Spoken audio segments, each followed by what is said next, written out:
so delighted. My name is Dr. Howard Stevenson. I'm very excited about tonight. Thank you all for being here at the 21st Annual Constance E. Clayton Lecture. And if you don't know who Dr. Clayton is, you better learn because she is something else. Can we give her a round of applause for making this all possible? Absolutely.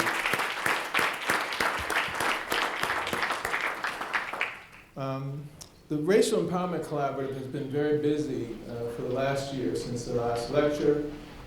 We've spent hundreds of hours teaching about racial literacy to over 20 schools, to about 8,000 audiences, 8,000 people, excuse me, in audiences different from those here at the University of Pennsylvania. In the last year, we've increased the number of communities that have been interested in the play project, which you'll read in the program.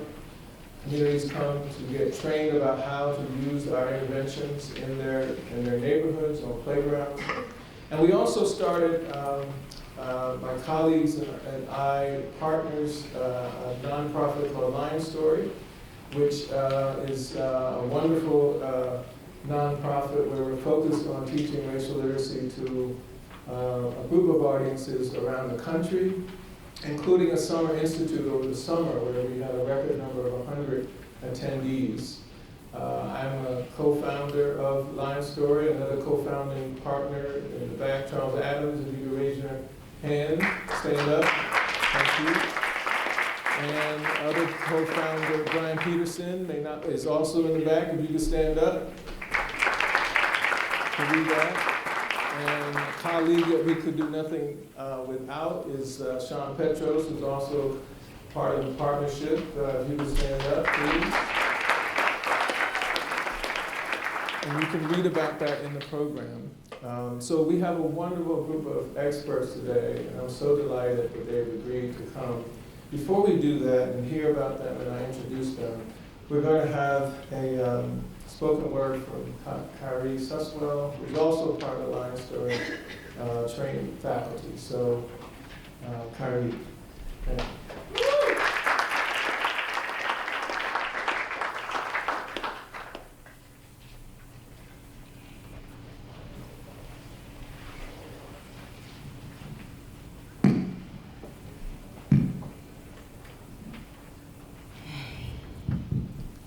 Greetings, my name is Kyrie Suswell. I'm an educator here in Philadelphia at Freeway Charter School, is at 20th and Chestnut.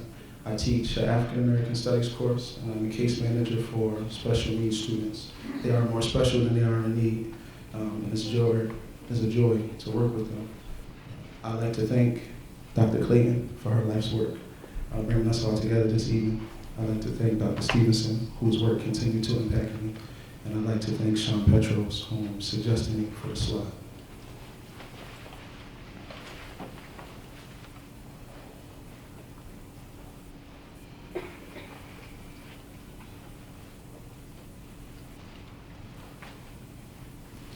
I am only a man, but with my lyrics, I am a man with a message, a force to be reckoned. Take nouns, adjectives, and similes and start wrecking, tearing down this establishment. A gentleman in person, but with a pen, I am a savage. I take the truth and I ration it out, so those around me can become more rational. Mountains move when I get in this groove. Speak about everything from love to corporate sponsors. I like to loosen their moose. I speak for the sisters drowning their pains in the Henny of Goose. I speak with the hope of the gleam in my daughter's eyes, or stars in the sky that gleam for every child. Call me a martyr today, I accept my ticket to die, as long as those I die for keep living alive. And don't allow propaganda to have you living this lie. I see news as entertainment, just a way to gain things. We have the biggest influence, point our fingers to blame things. Start a war with my brother, that's a Abel and Cain thing. You see, Cain killed Abel because Cain wasn't able to humble himself, become one with himself. He got his jealousy and his anger and took it off of his shelf, wore it out on his chest and ended up harming himself. But he, like I am only a man. I do all that I can, but it's hard to feed my brother when he's biting my hands. My mother still struggles. My brother still struggles. My little brothers and sisters, they still living in this bubble. And whether you on UPenn's campus or 38th and Brown, the people in the streets got no love for each other. They smile in your face, they may hate you undercover. I know a lot of educated people, but I know few thinkers on the road to wisdom, double park, flashing their blinkers. But patience is a virtue. I'll wait my turn, because I know it'll be a while before this message is heard. And I know it'll be a while before these lessons are learned, because I am only a man. I do all that I can, but I can always turn the cheek and extend the other hand.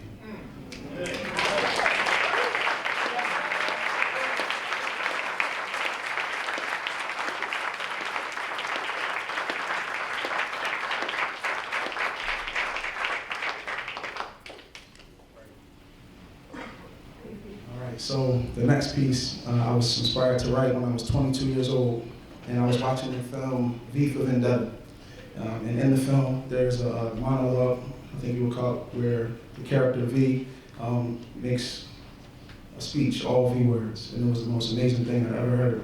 And my father, who's a movie buff, he has a way of influencing his children indirectly. He has a way of like pushing those psychological buttons that activate his children. And he reclined in his chair, and he looked at me and he said, "Now, son, that was a masterful rendition or performance of the English language. And any person who could do so could call themselves well-versed." And so I went home, and for 3 days straight, I picked up my dictionary thesaurus, I learned new words, and I attempted to recreate what the character V did. And this poem is called Crusade, also known as Crosses.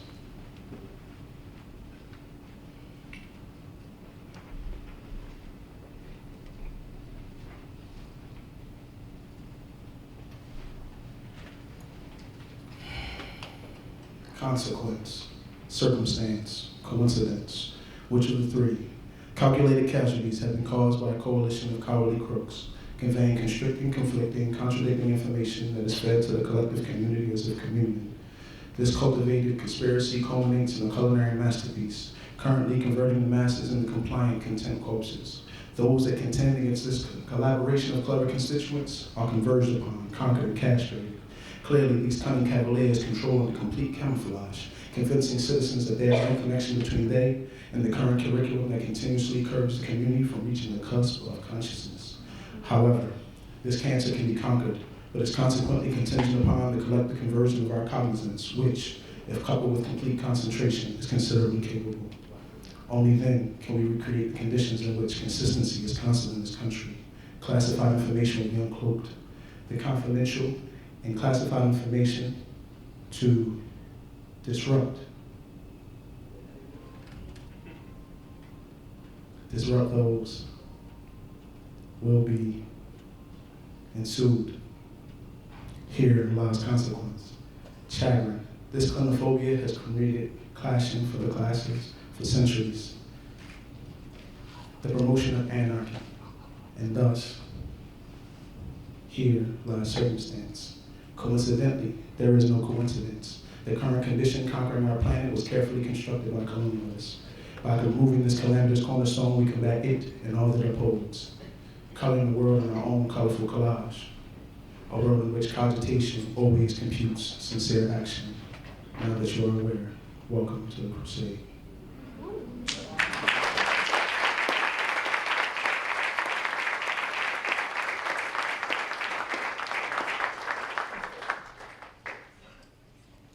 Okay, so any parents in the room, please do not underestimate the impact you have on your children. My father was not attempting to challenge me when I wrote that at 22, and he did not tell me to go find my dictionary thesaurus and to learn those words and to put them together. So please remember that your impact on the people who care about you is everlasting, and it spans time and space. The last piece I'm going to perform is entitled Roots. There's a refrain from Bob Marley's song, Roots, and it's inspired by my culture. In Jamaica, there's a heavy commitment to Black excellence and upholding a history of Black people doing well, remaining regal, despite situations or consequences. And my father also pushed me in this direction also. This is a compilation of a bunch of pieces and emotions that I've yet to completely work through.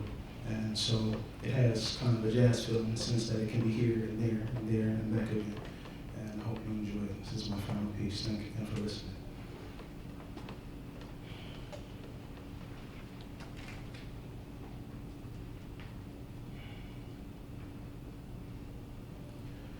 Got to survive in this man-maniac down-pression.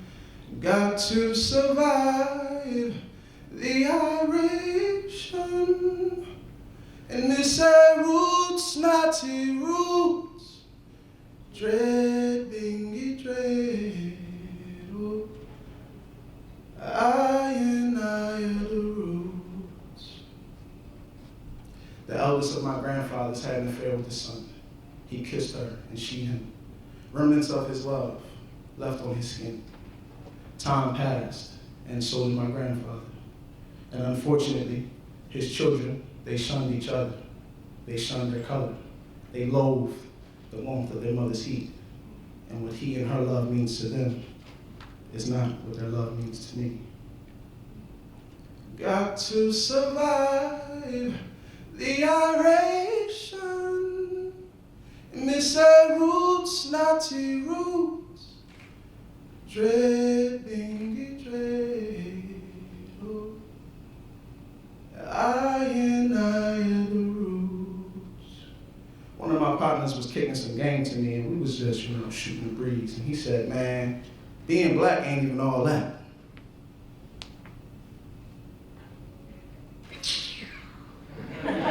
Boy, you tripping.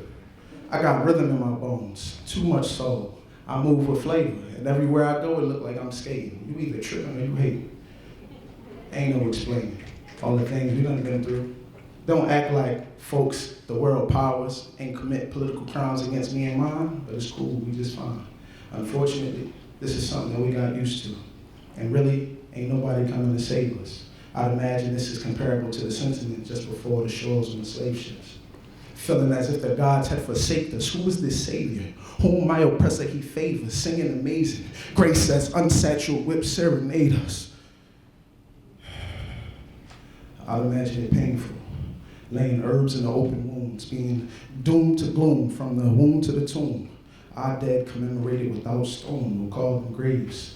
Oddly, which still enrich the soil today of peaches in Georgia. Somehow, some sons of slaves still yet to enjoy them. We faced the music, made jazz, rhythm, and blues to it, sang hymns, still tenants up in this lion's den. Try again to validate your humanity. Indiscernible through the cacophony, widely viewed as calamity. They tell you, shut your mouth. You spark a fire and we'll stomp you out. That's word to Fred Hampton, murder resting in his house. The truth is stifling. Onlookers play blind. A seamless wrinkle in time, notwithstanding the irony. The human race has to be the most infantile life form in this galaxy. I embellish, perhaps, but actually, it's not far from the truth, and we all are the proof. We can patch this, but we need more than some glue, more than just you, more than just me. Take the M and rotate it 180 degrees and see what we see. If we could reframe this land of the free and practice atonement. Because this here was just one slice of the trauma pie packed in a poem. It's facts and you know it. And what's ever been so comfortable about growing? Got to survive in this man-maniac down-pression.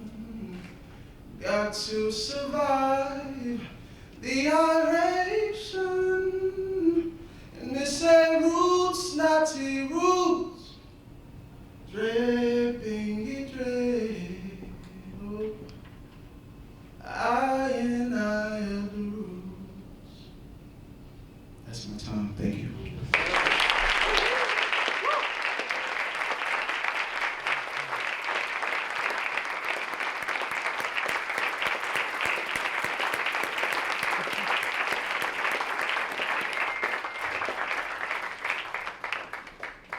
Thank you, brother. Thank you.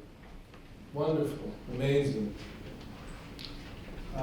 Last year, after Dr. Jamie Gracie gave her talk, Dr. Clayton wanted to know what's going to happen with our children. She wanted to know more about artificial intelligence and what is it going to look like for children, particularly children of color, for the future. And she was worried that it might pass her by.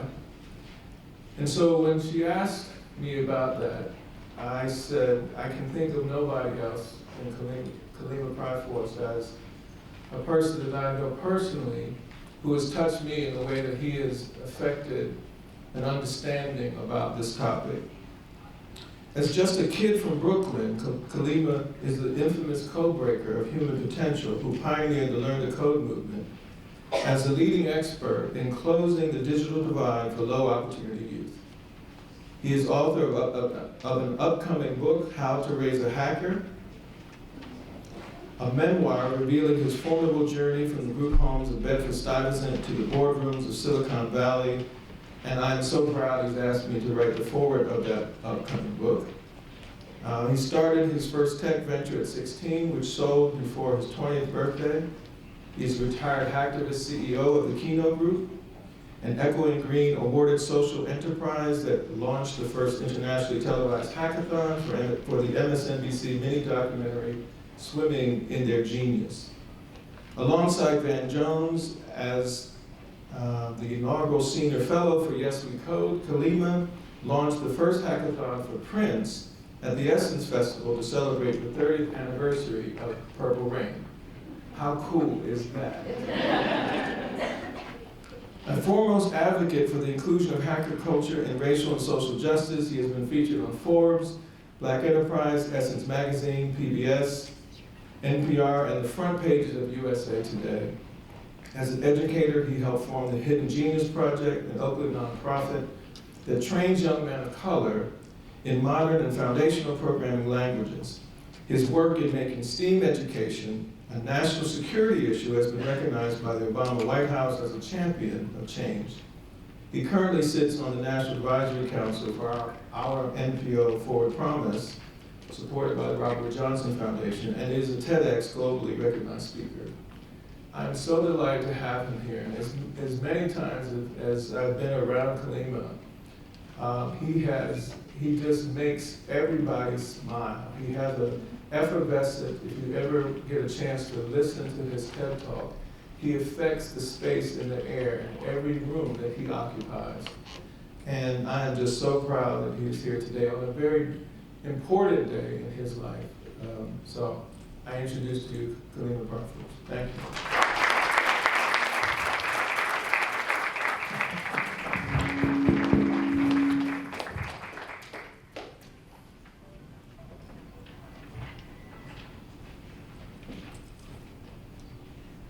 So, I was playing Fortnite the other night. Dr. Clayton, so Fortnite is a game, multi-billion-dollar. In fact, they had a tournament where tens of millions of people came to play this game. I didn't get to attend, but I love to play it. And there was a moment where it was down to 3 people, and the circle, what they call the arena, kept closing, and I had a sniper rifle, and I saw this one person, and my aim was on them, and then someone destroyed like the floor under me, and I fell, and they killed me. Now, sportspersonship is cool, but then this person proceeded to do the running man on my body, you know, and then it did that whole thing, you know, like. So I messaged them, and I said, you know, that's completely uncalled for. Hey, why can't we just play the game as, you know, just mature adults? And then he messaged me back and said he was 10 years old.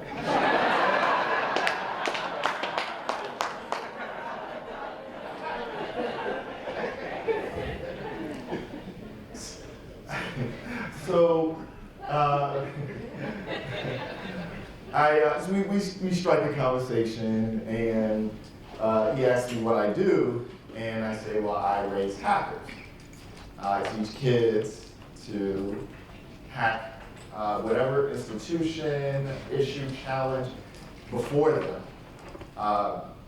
And he shouts out to his mom, hey mom, this guy teaches hackers. Can I become a hacker? And so she said, absolutely not. And then a week later, he contacts me. He says, oh yeah, my mom wants to speak to you. And I said, okay. And she said, so I heard that these hackers are going to Harvard and UPenn, and they're making billions of dollars, and so can you teach my son how to become a hacker? So one of the conversations that he and I had, he says, hey, I'm doing homework, and I thought I'd ask you, what is the singularity? Like, what do you think about it?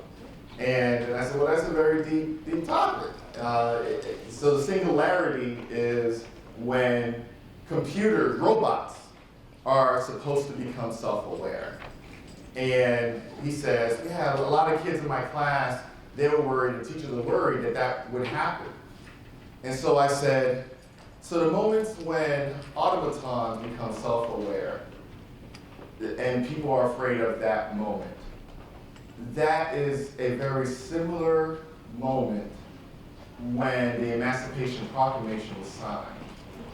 And there was a fear that these enslaved Africans, these enslaved black people, would overthrow us. They would seek revenge.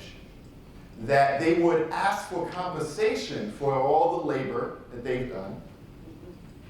And that somehow, when creating a society for themselves, that they will become more human than we have been to them. And so these questions around race and tech and youth education, I don't really get to talk about these things, not together. It's usually siloed. And so I'm thankful to Dr. Stevenson, to Dr. Clayton, UPenn, his team that helped make this happen, friends, family, colleagues who are allowing me to geek out with you. All right, so let's do a little AI 101. What we understand as artificial intelligence, I mean, like, what makes us intelligent, right? Because you can print out Wikipedia, and the articles in Wikipedia could raise as high as 30 Kilimanjaros. But does that make you intelligent? Well, what makes us intelligent is there are these neurons. And artificial intelligence is a replication of that, it's a simulation of that, what they call artificial neural networks. Now, very similar to the way our neurons work, artificial neurons have these inputs, right, where they use what they call sensors, which is they collect data, and then they're what's called weights. And the weights are a way to prioritize that data. So essentially, it's sensation versus perception.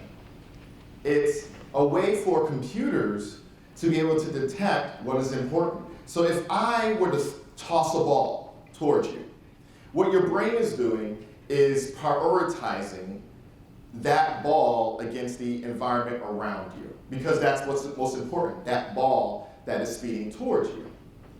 Well, this is where things get interesting. When they start developing the basis for self-driving vehicles, there is a difference between machine learning and deep learning. So machine learning is hopping into a car, and the car, you tell the car, all right, take me home, right? That's in our near future, maybe about a year or 2 years. And then the car says, well, what is your preferred destination, your route to get there? And you say, okay, I want to go here. And then the car then takes you there. Deep learning is when you walk into this car, and the car detects the near field communication that's on your phone. So the car knows who you are, knows where home is, and then the car then says, well, if there's some sort of conflict with addresses, the car then asks, well, this address, where I am heading there, right? And so there's that split moment where you can say, no, no, no, that's not my address, right? And then the car then takes you home. The problem, this is where things get racist. The problem is that in that process of collecting data and weighing, prioritizing which data is important, that process is called clustering and classification. When that car gets to an intersection, it is measured, just like when I toss that ball to you. It is measuring the environment, it's looking at the street light, it's looking at all the rest of the other cars. Right? A young black girl is speeding across the street, right? Jaywalking, whatever, she's speeding across the street. The car, because of its sensors, cannot detect that young black girl at night. And then proceeds to cluster and classify as her not being as important as the passenger that is in that vehicle.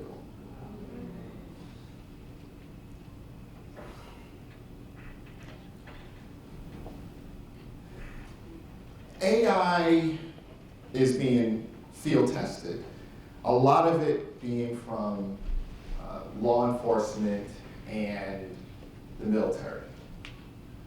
And so AI, before it becomes commercial, and I'll talk about that, it is what the brain of AI is focused so much more on what is considered threat models. Now, threat models in the military and law enforcement, in antivirus software, they are what they consider to be, of course, a threat.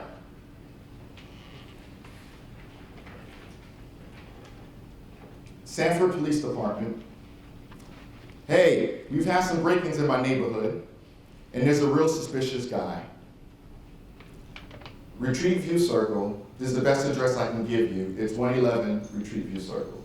This guy looks like he's up to no good, or he's on drugs or something. It's raining and he's just walking around, looking about. Okay, and this guy, is he white, black, or Hispanic? He looks black. Do you see what he is wearing? Yeah, a dark hoodie, like a gray hoodie in either jeans or sweatpants and white tennis shoes. I mean, what? Is he just walking around the area? Well, he's looking at all the houses, okay? Now he's just staring at me. And you said it's 1111 Retreat Avenue or 111? He said, that's the clubhouse. That's the clubhouse? Do you know what, is he near the clubhouse right now? Yeah, now he's coming towards me, okay? He's got his hand in his waistband, and he's a black male. How old would you say he looks? He's got buttons on his shirt, late teens, okay. Something's wrong with him. Yep, he's coming to check me out. He's got something in his hands. I don't know what his deal is. Just let me know if he does anything. Okay, these assholes always get away. And then Trayvon Martin was killed a couple of minutes later. Right? Now, when you have a technology that at its core is looking at threat models, AI then manifests in different ways. One is the call and response. Right? It's a way that you say, I'm in danger. And then the artificial intelligence then says, well, I'll be sending help, right? It's really helpful when you're on the battlefield. And then there's predictive technology. Predictive is, if I go into this vicinity, what are the chances that I will be in danger? And then artificial intelligence says you have a 90% chance based upon all this data.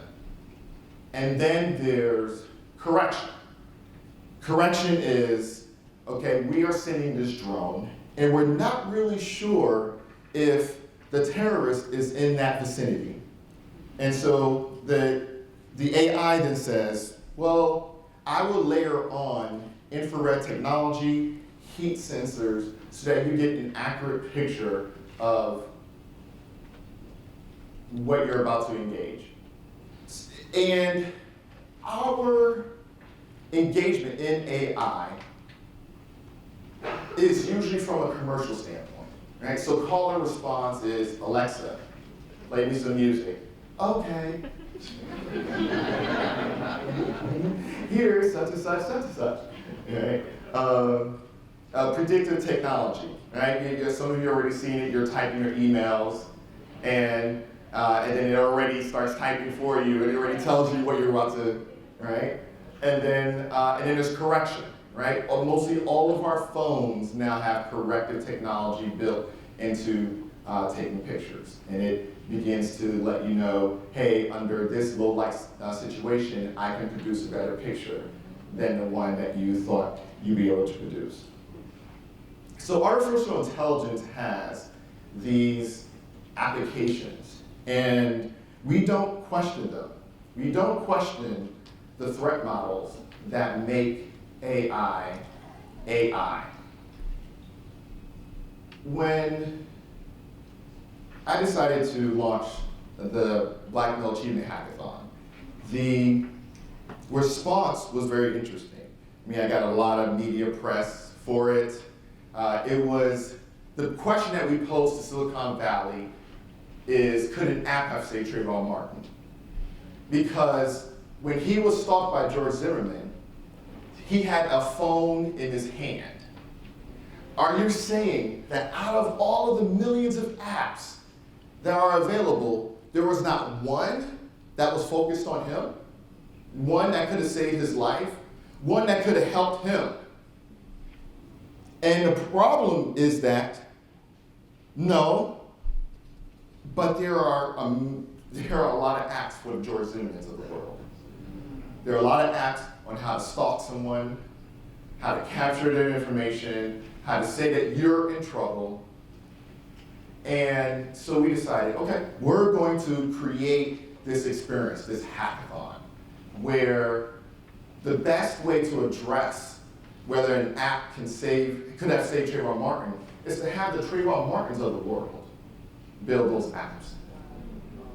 And it rocked Silicon Valley. It made history, and it created this ripple effect. I got an email. I won't mention the companies that some of these emails came from, the engineers who work at these companies. I'll share one of them. So I hear that this hackathon is in Oakland. Is it possible that it could be moved to San Jose and Mountain View? Because it's a hackathon, so I'll be staying late at night, and I don't know if I'm going to be comfortable. Another email. So I heard that this hackathon is really focused on Black males. Is that true? I replied, I was like, no, it's actually focused on all genders, all groups. We're just making sure that we're focusing on Black males. Because if you don't focus on Black males, young Black males won't show up. And he goes, well, I've worked with young Black girls before, but I've never had an interaction with a young Black male. And so, can you guarantee my safety? So, and these are the people who are creating these technologies. Right? They're creating these technologies, and they have in mind these threat models. And they're programming these threat models because the thing that they don't tell you in artificial intelligence is that when that data comes in, there is a gap between the input and the weight, right? How it interprets it, how it prioritizes data, because the software is telling the data that it needs to be labeled. And it's in that labeling process, labeled data, where things go awry.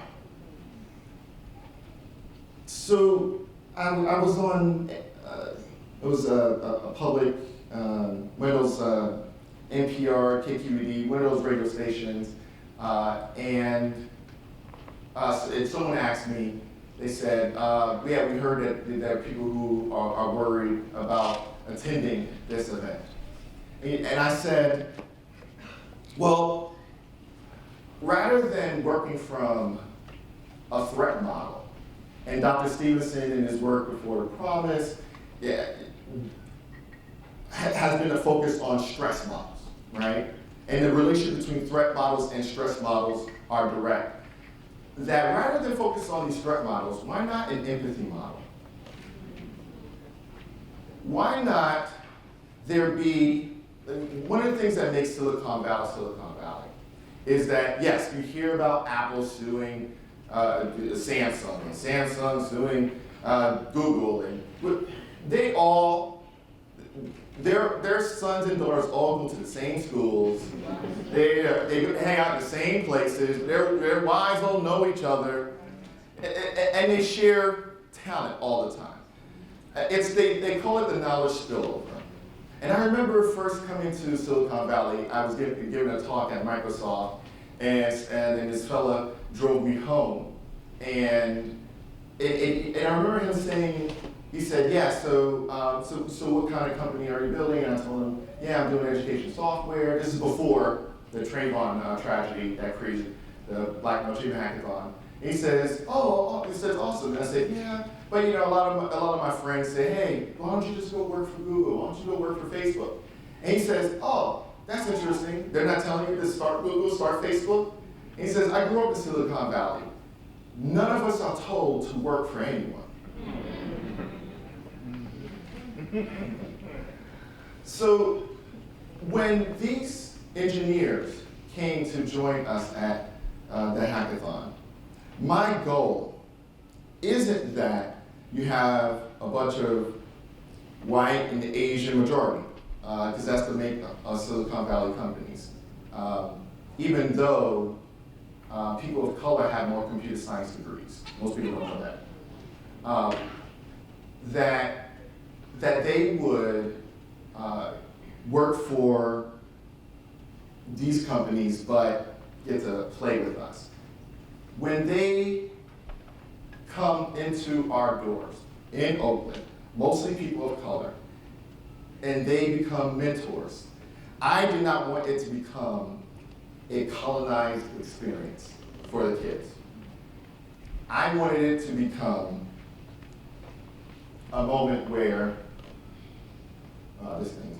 So I wanted it to become a moment where these engineers began to learn what it is to interact meaningfully with these kids, and then take a different narrative over to their companies.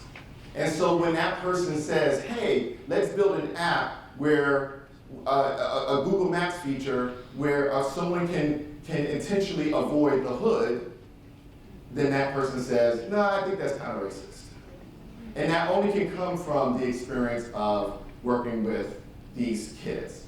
And that I call a empathy spillover. What makes Silicon Valley is a knowledge spillover, everyone sharing their ideas, no matter what company you work for. Why not there be an empathy spillover? And the only way we can create an empathy model is with our kids. It's with our kids, and so that's why I'm honored to be on a panel with the likes of Sylvester, Mobley, who is just transforming lives in Philadelphia. And he's joined by so many others, because the interaction that our kids have with technology, there is more computing power in a phone than we had when we sent someone to the moon. And the problem is that we're limiting their experience with technology so they can play Fortnite and dance to my body. And that's on us, because their interaction with technology is as a toy. And then it's on our school systems, because their interaction with technology is as a toy. You sit down on that computer, you learn a lesson, and then you get off the computer. It's a toy. You consume information. Now, what happens when kids begin to upload their dreams?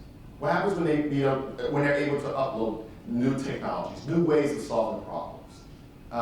Just yesterday or the day before yesterday, one of my young people spoke at TEDx, TEDx Youth Seattle. And I remember when he first came in, he found a way to break his iPhone so that he can download apps he's not supposed to download. And his mother, wonderful, amazing black mother, rather than persecute him, she decided that when she heard about this hackathon, she was going to bring her son. And years later, he's now leading a whole new generation of computer scientists. It has to happen with our kids that they look at technology as a tool and not a toy. One of the more interesting words that was used in this program is hacktivism. I became a hacktivist when I decided that I am more than my skills. And then for us to train and raise hackers, they have to be more than their skills sets. Because as long as they are fitting the framework of how artificial intelligence, for example, is being made and designed, then their interaction is limited to just their skills.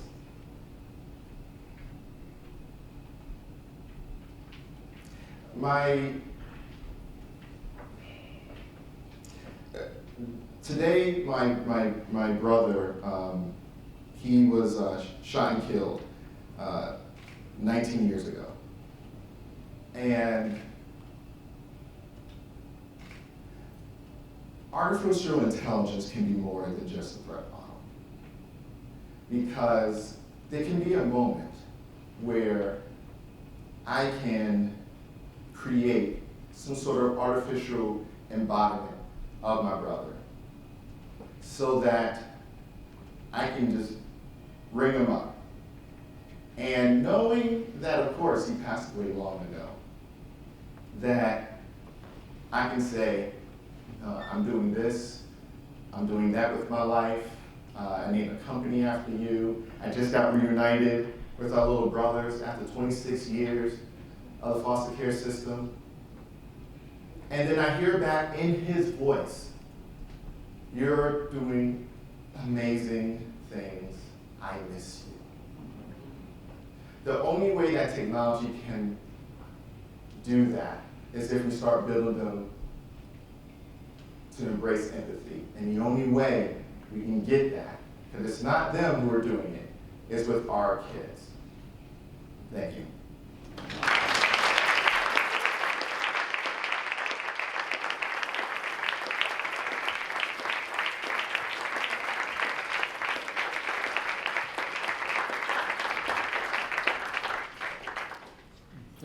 Thank you, brother.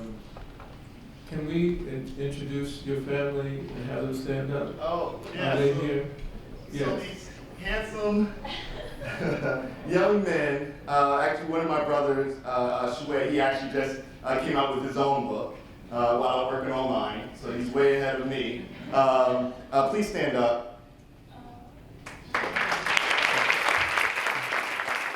TJ, stand up. So before this year, the last time I saw them, TJ was 1 year old and Shue hadn't been born yet.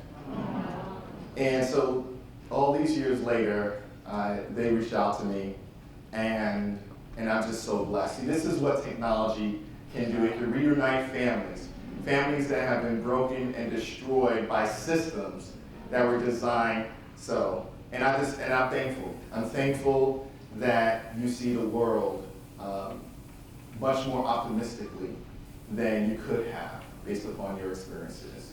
And I'm thankful that you're not hiding your potential or having your potential stamped down by threat models.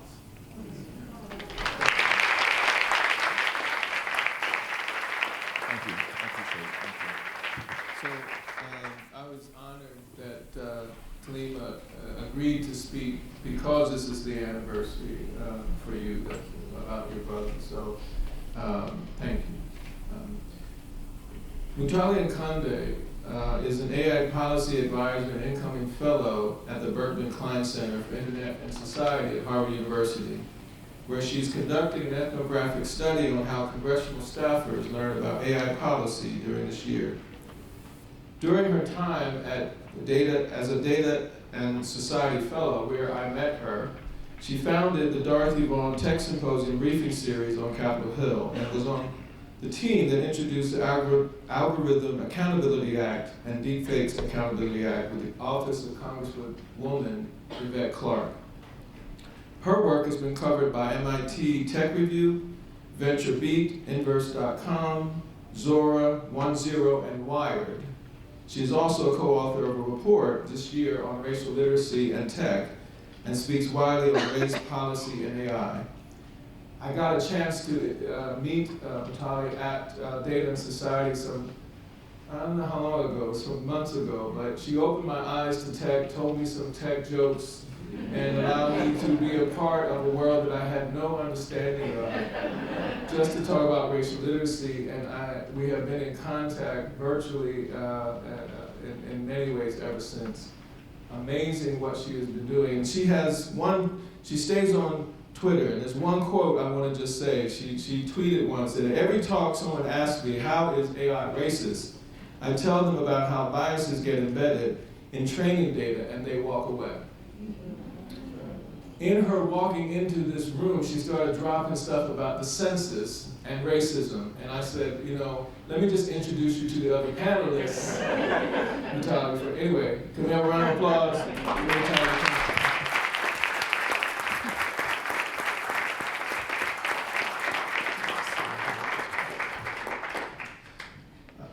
Our other panelist, Sylvester Mobley, is not a stranger to Philadelphia. He is the founder of a tech education nonprofit, Coded by Kids, which teaches software engineering, coding, and digital design to underserved and underrepresented children.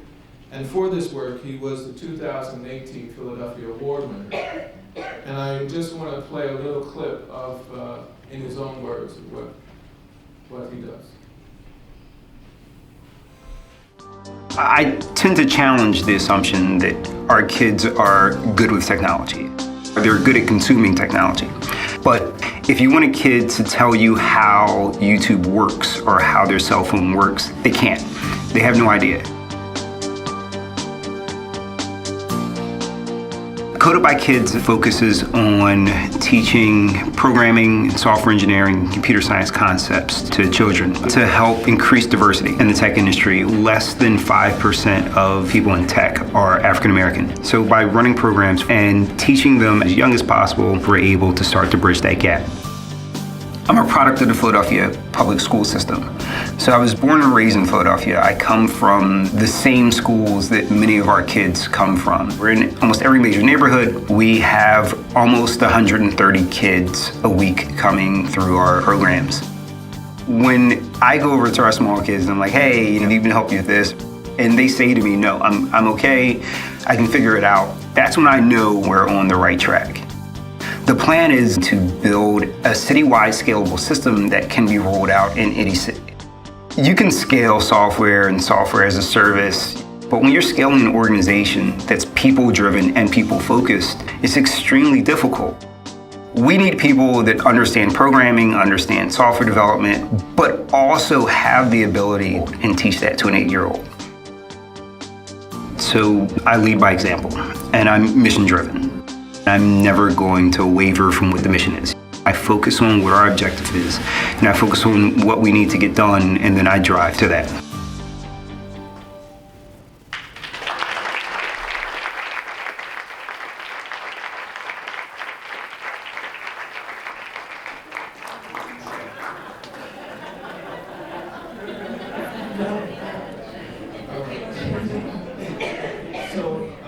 Thank you all. I'm so excited you're all here. Each of you could be the keynote speaker for this, but once I got the chance, If you I got like greedy. anything on your computer, you need to get grabbed. Okay. Need tech support, you come here. We cool? All right, cool. So, there's so many questions I have, and the more time I spend with you all, I get even more scared about what the future holds for good reasons. But I want to start with Mutale in terms of the work you're doing, and it's a question for all of you, but I'd like you to start with the sense of, as Kalima's already led us into what's possible, is there a way that you could think of what are the barriers for young people right now as you see them for learning or to be a part of the future of AI, in your own opinion? So in terms of my background, I feel like we all share a similar background in that we have been active in education and children and Black children technology. But my particular set of expertise are really looking at the social justice impacts of AI technologies being in our communities. So for example, one of the other bills that I worked on was looking at the use of facial recognition in public housing. And New York City, where I'm from, I live in Bed-Stuy, neighboring, say it, do or die. And I'm still on a do or die block. I'm not quite gentrified. They had a shooting the other week, so the white people are not coming, so I was really happy. And you know, you have to have a non-fatal shooting every now and again, just to keep it interesting. But one of the things is in a neighboring, in Brownsville, which sits very closely to us, there's a public housing building where the landlord wanted the tenants to either leave the building and give up their keys or use facial recognition. So for me, that was an opportunity where you actually don't need to code. You know, I'm probably, having come out of that movement, I'm saying there are so many different ways that young people, Black young people, can get involved in really shaping how to de-incentivize the way these companies are coming into our communities. So in part of that, because I've worked in a congressional setting, I was able to craft policy and look at statute to protect the rights of Black people in terms of our privacy rights, which is something that people are not necessarily mentioning.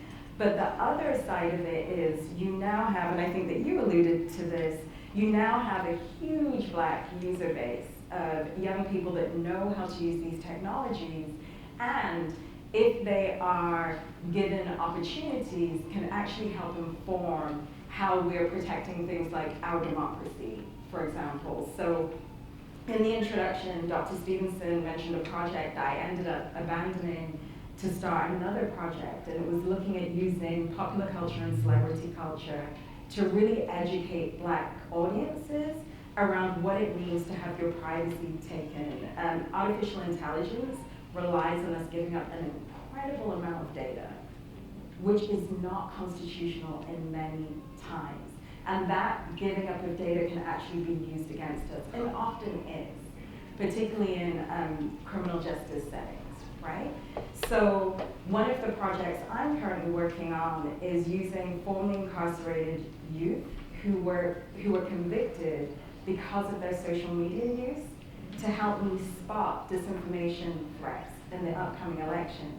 Because these are young people that innately understand how to use social media in a way that all of those white coal miners in West Virginia who thought clean coal was a real thing weren't able to. They have this heightened sense of literacy. So one of the things that I'm really thinking about is if you want to code, cool, if that's what you want to do, but if you're also somebody that can help us interpret these technologies, you're actually incredibly powerful at this moment as we're trying to take power away from people like Mark Zuckerberg, who came out and said that he would protect us in the upcoming election.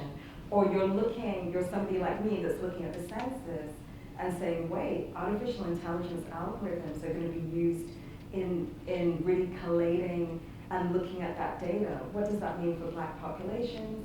What does that mean for resource allocation? What does that mean for voting rights? And you can help me do these things. So I'm certainly someone that would say, let's look beyond code and let's look towards taking back power. And you'll find the innate intelligence of Black people is something that we're going to be able to do, and our children just need to know that. Like, you know, we need to be a bit more diverse in our messaging. So interpretation and engaging youth could be a part of the messaging process? Part of the messaging process, but also part of the translation process. Translation. So you don't need to know what a neural network is to be in a project development team and say, actually, this is how it works in real life. This is why it's harmful. So examples of that, we had the autonomous vehicle example brought up earlier. It's not just that the car won't recognize the black girl at night. It's that facial recognition, which has been proven to not even recognize dark faces, is being used to drive the car. So it's not going to recognize it during the day either. Like, this is not something that we want. And it's not something that we should have, but we just don't have anybody pushing against it. So I often think about the civil rights movement was made by a bunch of kids that wouldn't get up from a bus counter. They changed the course of our lives. We can actually empower children in that way, too. Thank you. And Sylvester, your work is based on work you do with kids and how to get them excited. And part of what I heard you say before, you're interested in how they respond to the process and even being independent in different ways. Could you talk a little bit about how you do your work? So I tend to be biased towards technology, partly because I've been in tech since 2001. And I don't think that any of it is going away. You know, we can have conversations about is it good, is it bad, but the reality is there's so much momentum already pushing it forward. One way or the other, it's coming. The question is, what does it look like and how? So a large part of it for me is getting, one, adults to understand how important it is for our young people to be a part of this. I mean, honestly, most of my challenges aren't with the kids. My biggest challenges are with adults. One, we have a fairly insidious problem with very low standards set for black and brown kids. So when I'm talking to people about, you know, how do we get kids engaged, how do we get kids excited, how do we get kids into it, a part of what I have to do is get an adult just to believe that our kids are able to do it. You know, that's the first hurdle for me, because I can't get the principal or, you know, the teacher to buy into it if the principal or the teacher doesn't believe that the kids could actually do it and get behind it. The next step is getting the kids to understand that they have, you know, a power. You know, they can be empowered through these things. And getting people to understand how serious it is, and getting our kids to understand how serious it is. You know, there's a conversation I have with the kids we work with and their parents about, like, look, I'm not one of the people who says, get a job that you love. Because if you're taking out student loans and you're going into debt, then it's an investment. Like, it's not about love. And when you look at one of the things that's as a result of technology and AI, automation, if you do a demographic overlay on the jobs that are being replaced at the highest rate, that demographic overlay shows it's overwhelmingly black and brown people. Their jobs are being automated, their jobs are being replaced. And we're not moving into the jobs fast enough that aren't being replaced. And, you know, often when I'm saying to a parent, hey, you need to send your kid to school for computer science, a part of what I'm saying is, do you want your child to be employable? Do you want your child to have a viable career, a viable future 10 or 15 years from now? Because if you do, then you better get them excited. I don't care how you get them excited, but you need to do it. Some of the things we do in terms of the carrot, we have a coding competition that we run in the city of Philadelphia. So it's for the region. So kids, Philadelphia, New Jersey, Delaware, compete for a $5,000 cash prize. It is amazing how engaged and excited parents get when they know their kid can win $5,000 building websites. Right. So, you know, it's for us, it's on both ends. It's how do we get adults to believe the kids can do it, get the adults excited, get them to understand how serious it is, and then the adults help us get the kids excited. Yeah. Can I just add to really quickly. So I work with the World Economic Forum, and one of the questions that we're looking at with them is the future of work. And one of the things that I'm thinking about communicating out to Black audiences is that so much of these hard skills are going to be automated, that we really also in educational settings need to be thinking about how do we create a group of black and brown children who are also entrepreneurial and critical thinkers? Because it's in those skills, it's being able to think about the thing, that translation thing. That's where the future is. It's not going to be, banging a tool or putting something into a car. It's going to be conceptualizing what is the next future. And I don't want to derail you. I mean, to that point, one of the constant frustrations for me is our school system isn't set up to do that. Our school system, if you think about how a school is set up, schools are set up like factories. A manufacturing plant, if you work for Toyota, you're being assessed by output. That car needs 4 tires, 4 windows. Our schools work the same way. The student needs 4 units of English and 4 units, and the principals are being judged by graduation rates, which is often a conversation I have with principals. I'll ask the principal, what outcomes are you working to? We'll say graduation rates. And I say graduation rate isn't an outcome, it's output. Right. But that then gets translated to the kids. The kids are being taught how to work in a factory, which if you think about our society 20, 30 years ago. Factories have been disrupted. Right, now, but we're still using the system that worked. I mean, the system was perfect when everyone was going to work in a factory because you needed people to understand, I come in, I clock in, when the bell rings, I go on lunch. When the bell rings again, I come back from lunch. But our society has changed so much, but our schools haven't changed with society. The implications of that even for parenting as well, I'd be interested to talk about. But before we get to something positive, I'm still interested in the fear part. I love all the work you all are doing, and I'm thinking about, if y'all got together, y'all geek out, right? And you start talking to each other. Is there anything you bring up, I'm directly to Keyno, where you think about a scenario that is something that would keep you up at night? It's Halloween, so I'm thinking, what would keep you up at night, given what you know, if stuff doesn't work right, if something goes, what do you worry about the most? Thank you for your question. I worry about the stakes.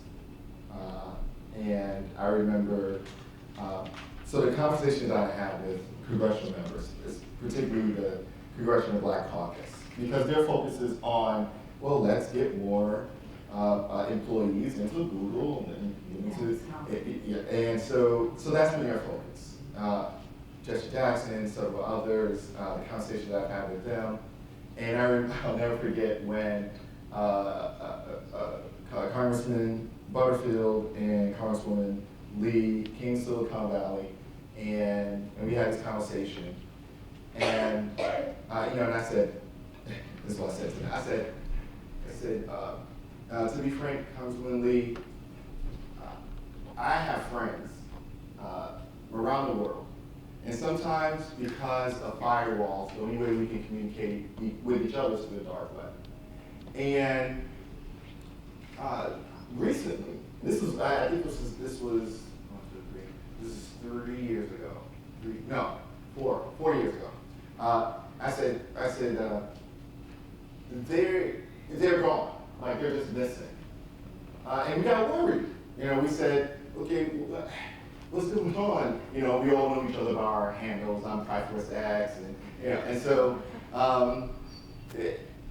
and then they pop up, and we're like, dude, where'd you go? Do that. What happened to you? And they go, I got a job. I was like, wait, you got a job? You're no longer in your mom's basement? He's like, well, I'm still in my mom's basement. But I could buy my mom another house. And I'm like, man, that's awesome. And I said, who hired you? And he said, my government. From East Europe to Brazil, and there are a few people know about Brazil, across Asia, and definitely a country that sounds like Russia, that they are hiring. And so they're stockpiling hackers. And so all those kids that we are, they're like, oh, they're nerds, and what are you doing? It's a nice day outside. What do you mean you're going to go to just Coded by Kids? What do you mean you're going to Harvard Mudd and MIT? They are hiring at a rate. And when I told Congresswoman Lee this, she said, Kalimah, you talking all that heavy tech stuff? I don't know about all that. I don't know about all that. And then Trump got elected. And then I got a call. And did they hack us? And I said, yeah. And I said, we all saw it coming. Are you kidding me? We hacked a voting booth at DEF CON, and it was a bunch of 8-year-olds who did it. And I think it took they say it took like 35, 55 minutes. Yeah, it was it. They did it during lunch, right? It was just like, here you go, and then we were about to leave, and then they were like, no, we're done. And so it didn't take much, and what I'm worried about are the stakes. What are the stakes of keeping so many youth of color undereducated? What are the stakes of focusing on their skills rather than on their brilliance, their hidden genius? One of the reasons why I focus on hacker is because I can convert a hacker to becoming a hactivist. And what that means is I can, we all can, focus less on their skills, which means them being good enough, and then focus them on just being good. And what that means, I want you to be good with the knowledge, with the tools you have in your arsenal. And what that means is that sometimes you're going to do things that are going to break laws. Well, welcome to the Underground Railroad. When you see injustice, when you see something that doesn't work, you do something about it just like they did something about it. And you know what? It's actually ingrained in American culture, this spirit of defiance. The problem is that the laws allow for loopholes for the very wealthy and very powerful to exploit, but they don't want us, once we have the knowledge and the skills, to exploit them. So I usually just tell my kids, you know what? If you're worried about breaking the laws, then do something that a law hasn't been created yet for. Yeah. And so, let me finish. So, and that's the reason why I encourage hacker culture amongst our kids, because a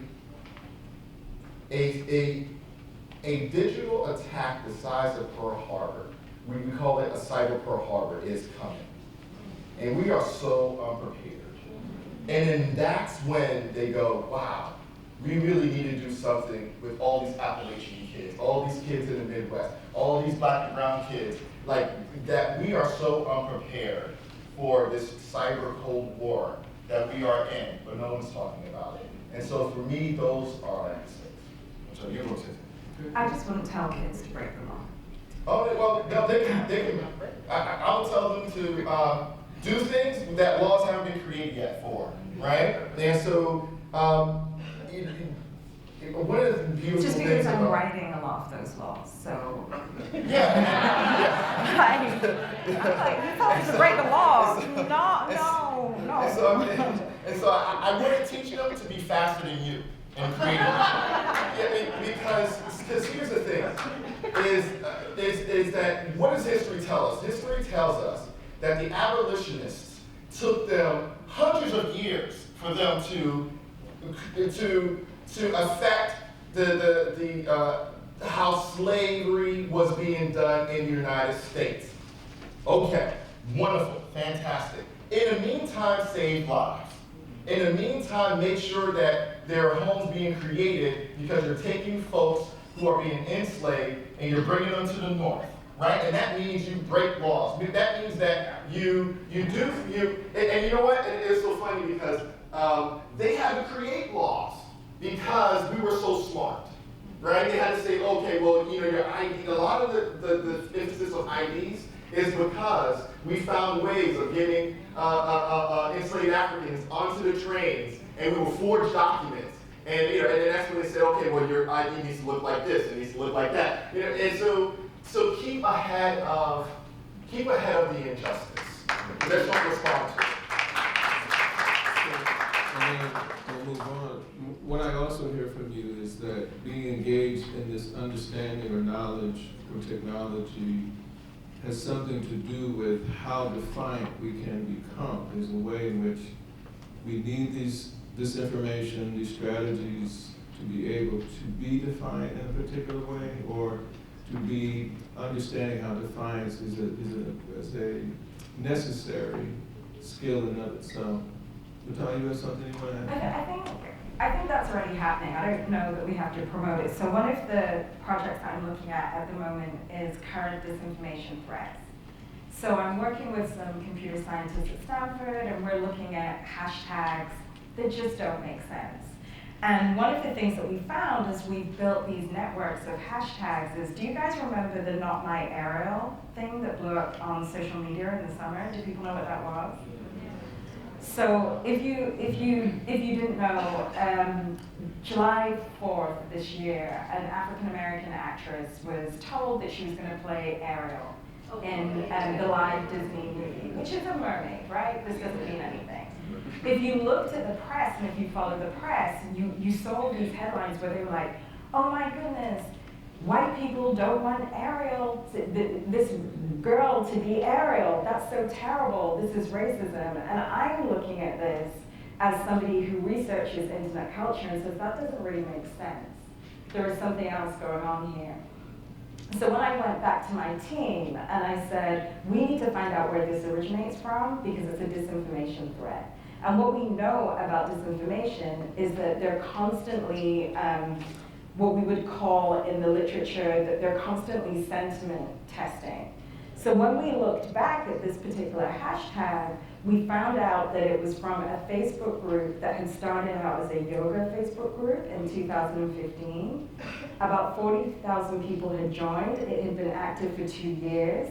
It then got taken over and became a Muhammad Ali tribute site. For about 6 months, it got another 1,000 followers, and then it eventually became this Not My Ariel site, and it only got a few hundred followers.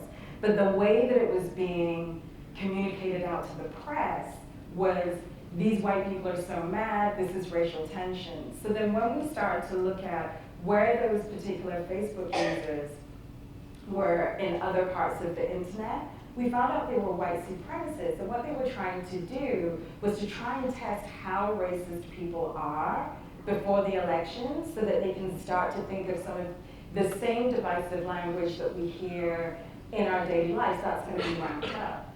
That kind of defiance is being done by young black kids. It's being done by black feminists online. It's being done by people who traditionally are not thought about as being technologists. They're not necessarily people that you would find in Silicon Valley, but these are people that are out there saving our democracy. These are people who are really thinking that if we're gonna have a democracy, we have to be able to believe what we say.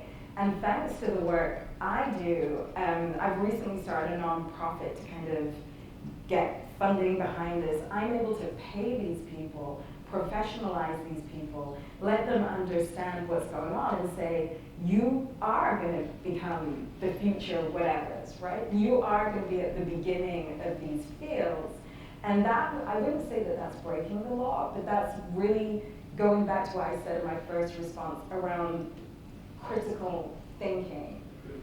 Right, critical consciousness, but also to your own theory around literacy. I mean, we talk about it in terms of racial literacy, but having this cognitive idea that something doesn't make sense, going to the emotional and saying something about this doesn't feel right, and then understanding that, to your point, we are under threat. We are under threat, and black people will save us, because black people always save this country, so this isn't going to be any different. Yeah.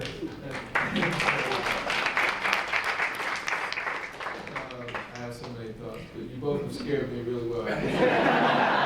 Sylvester, you want to throw in on this? The thing that scares me the most is just, I don't think we're moving fast enough. Whether it's preparing our young people to understand how technology works from a perspective of how do I then go out and defend our democracy and do those things from a perspective of preparing young people to go into computer science degrees, from the perspective of preparing young people to be tech startup founders and CEOs and CTOs. We're not moving fast enough. And I talk to people a lot about how this is a civil rights issue that no one sees or understands. And until we recognize it as that, until we see it as that, we're always going to be moving, this slow, one step at a time pace. But the consequences for us are going to be catastrophic if we can't move faster. I noticed in your video, and this has been an issue for Dr. Clayton, before other superintendents around early childhood education, some of the kids in your video seem to be quite young. Do you have anything to say about age or when or how? Or? We started 8 years old. We go from 8 to 18. We look at what we do like sports. When I started Code by Kids, I actually didn't look to education organizations as a model. I looked to European youth soccer academies. And I had an opportunity to listen to 2 executives from a Dutch youth soccer academy talk. And one of the things they said was, if you look at professional soccer, we have more than $1 billion in value based on kids that have come through our professional development mental model. And that was the light bulb for me. The stakes in technology are just as high. I mean, the money is just as high. There are kids in Penn right now that are raising multi-million-dollar rounds of investment capital. So if the stakes are just as high, the talent that you need to work in the innovation space is no different than the talent you need to be an athlete. Why don't we treat technology education the same way? So for me, it was about, we're going to treat it just like sports, and we're going to build a progressive developmental model, get kids as early as possible, and groom them over the course of their childhood. I would also say, even for people like me, I'm a public interest technologist, which means that the work I do really is to forward society and make society better. In some kinds of ways, we have organizations like Color Change that has a $50 million budget. And people don't think of nonprofits as being that valuable, but even in the nonprofit that I incorporated my nonprofit on Sunday, and I'm probably going to raise close to $1 million this year, because there's just so much. There's such a need to get people on and in. Yeah. In so many ways, and I can't wait to hear the questions from the crowd, but also, and then thinking about how you get to where you've gotten. I mean, I know when Tyler, when you and I were first talking, we were talking about when you were working for Google, and you thought you were on the right track because you wanted to do something. You said you started a group on Black girls. Could you describe that and why you thought that didn't quite? So I worked for, the way that I got into technology was the same as my colleagues. I was thinking kids, I was thinking Black girls. I went to work for a nonprofit, Black Girls Code. But I have a teaching background. And so I understand that when you are teaching a child a skill, you have to love that child, you have to know that child, they have to have the foundational underpinnings. And the thing that I really didn't like about that model was that we were not teaching the girls, in my estimation, we were not empowering them with the underlying mathematical thinking skills that they would need. We weren't really thinking about algebra because we started at 7, and I'm a proponent that you can teach any subject anytime. You just have to have the will to do it, and that really wasn't the focus. We were way more focused on using templates that already existed and like putting pictures up and putting pictures on Instagram and putting pictures on Twitter, and I couldn't do it because if I'm going to do something, I'm going to do it 100%.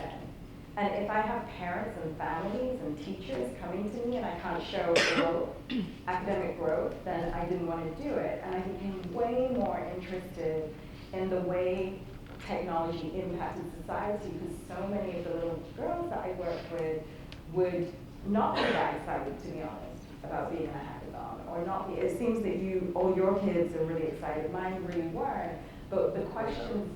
Oh, they weren't. Mine were not. But the questions that they were interested in was, what does this mean to me, and how can we do this? And so much of my career was really shaped by these Black children making me understand that I had to be able to explain and then bring them on. And you know, Google was a blessing and a curse. It was great. I got free food. They did my laundry. You know, my parents were pleased.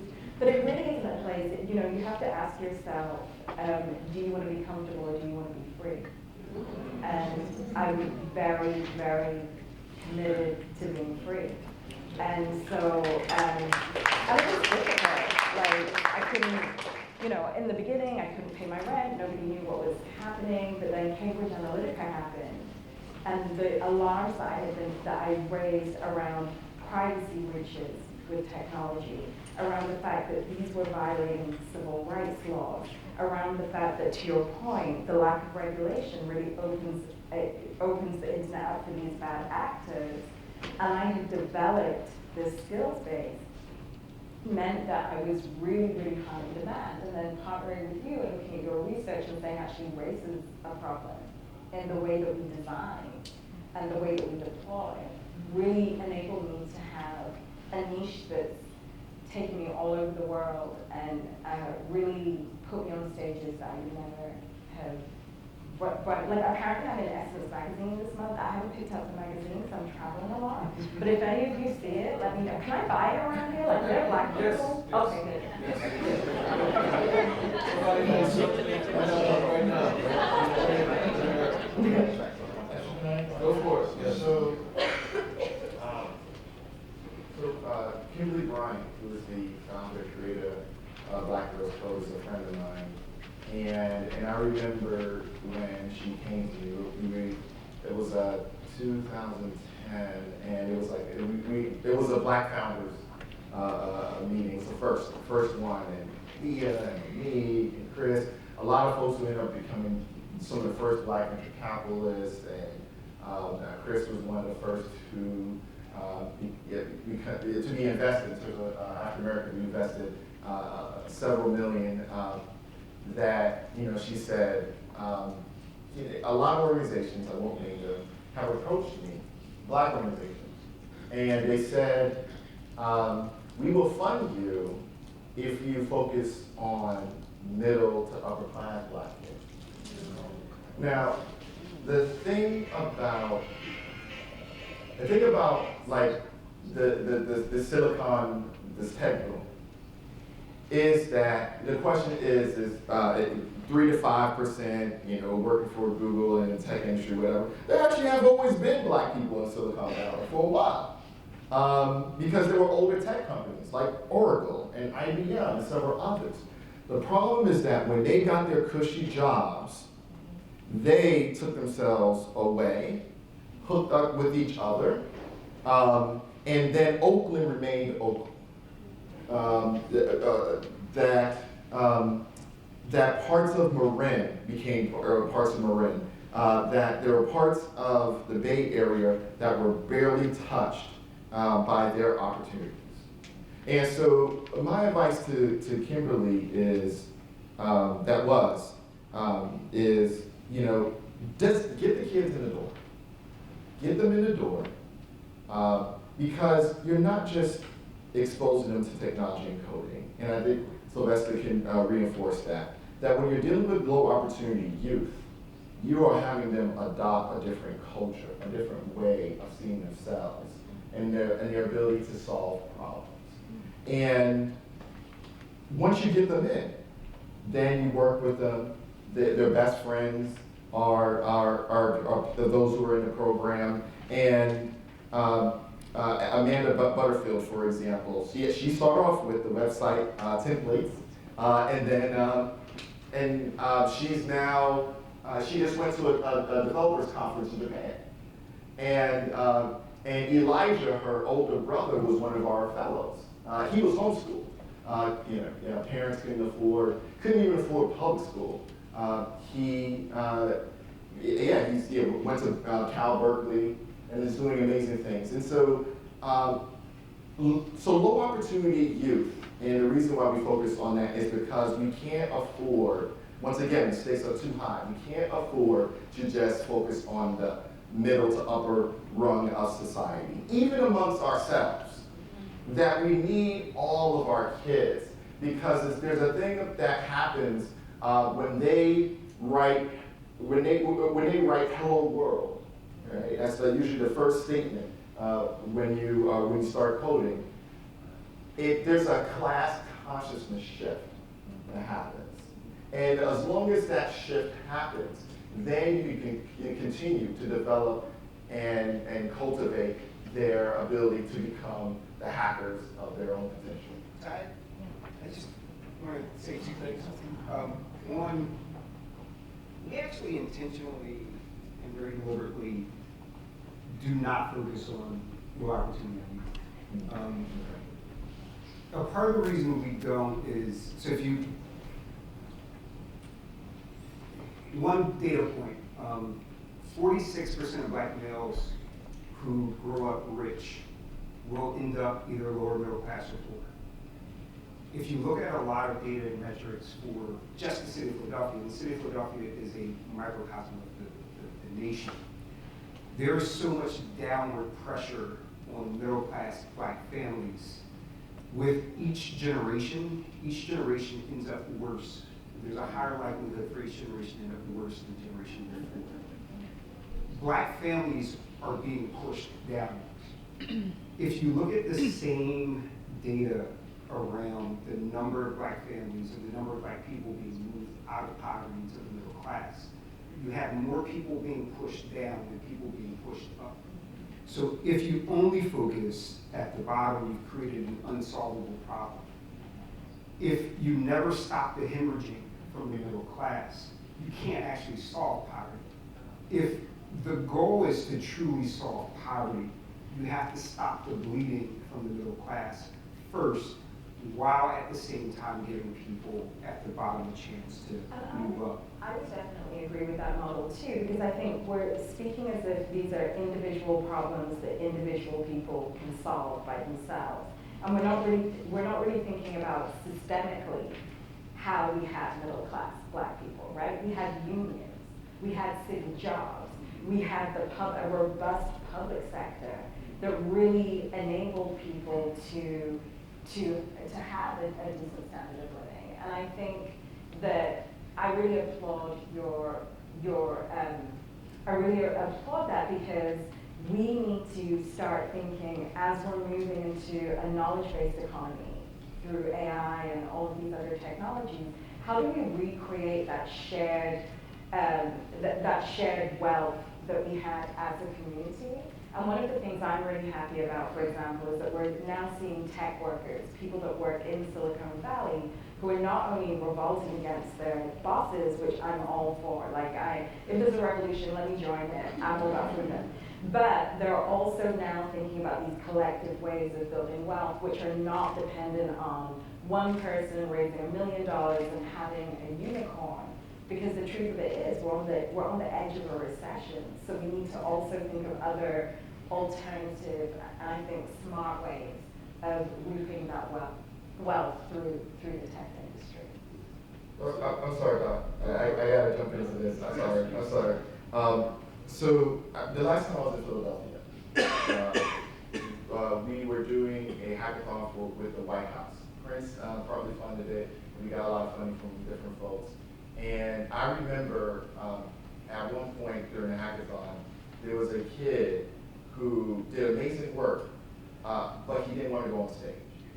And the reason why he didn't want to go on stage, I mean, we were trying to figure out like what's going on. He wanted his other team to go on stage. And the reason why is because he had a haircut. Because he was a foster kid. And I think I think you may remember that. And so, you know, as someone who grew up in the foster care system, my brothers grew up in the foster care system, I asked my team, I said, does someone know how to do hair? And someone said, yeah, I can do hair. I was like, cut that boy's hair and make sure that he's on stage.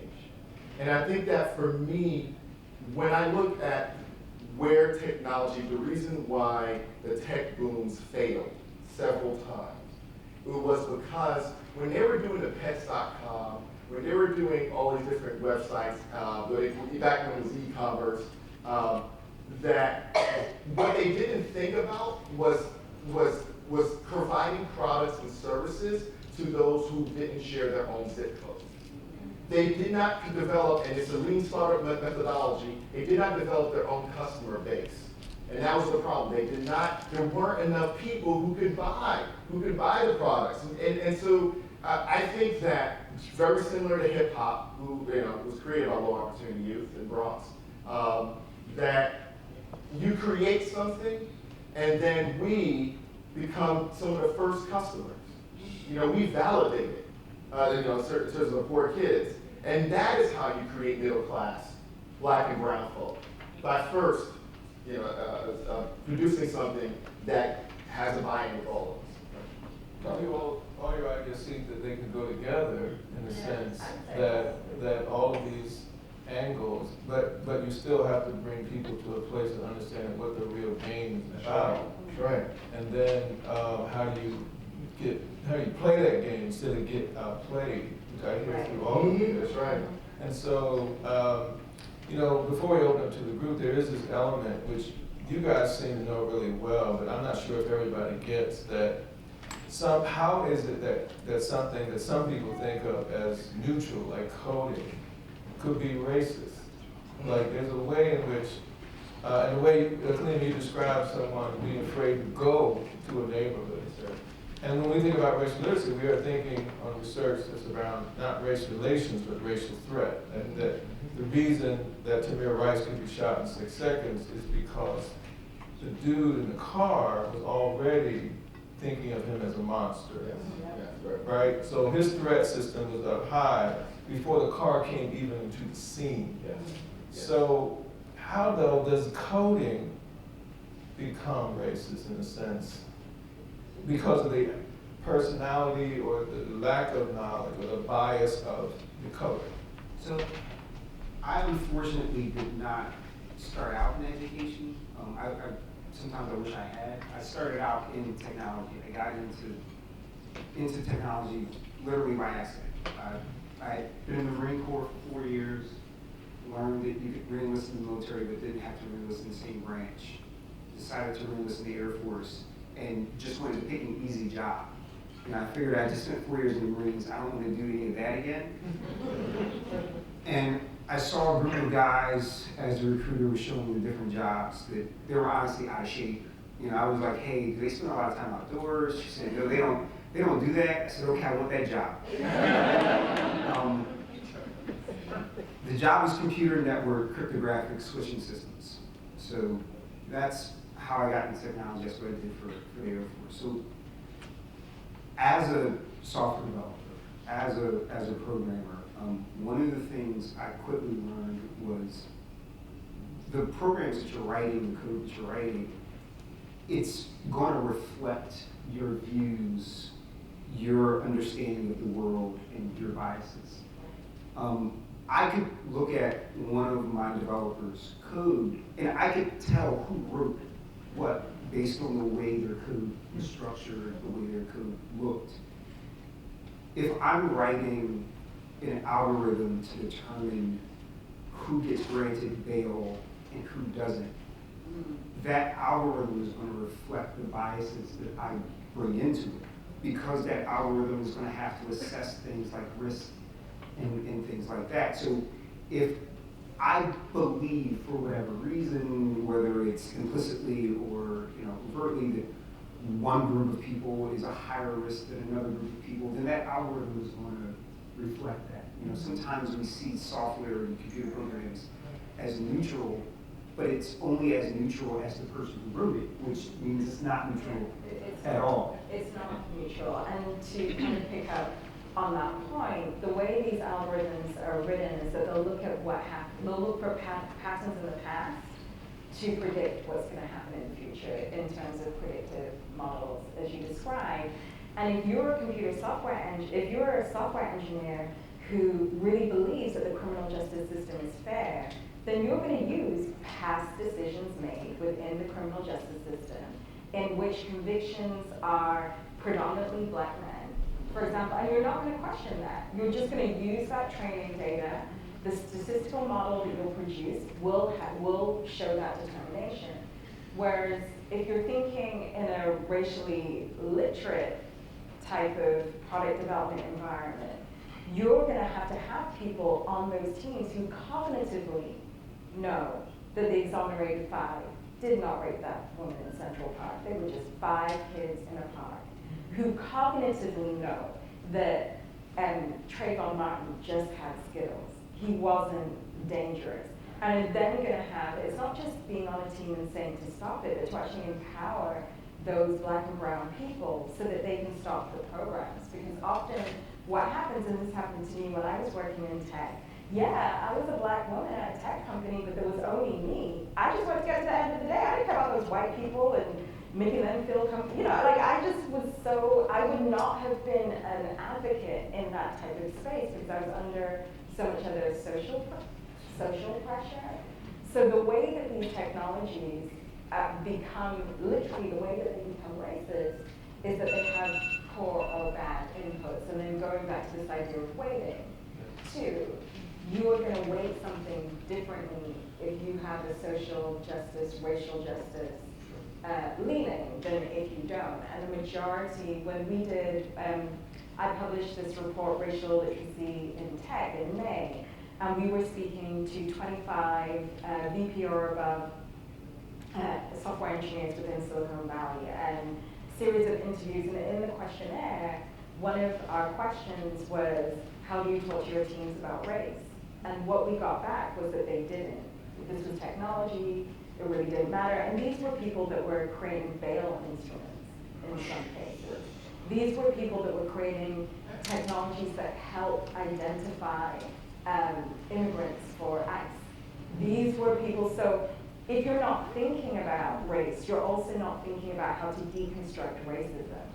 And that's why when I looked at Dr. Stevenson's research, we were thinking we need an intervention. Where can I find a bunch of racists? I was like, oh, the school system.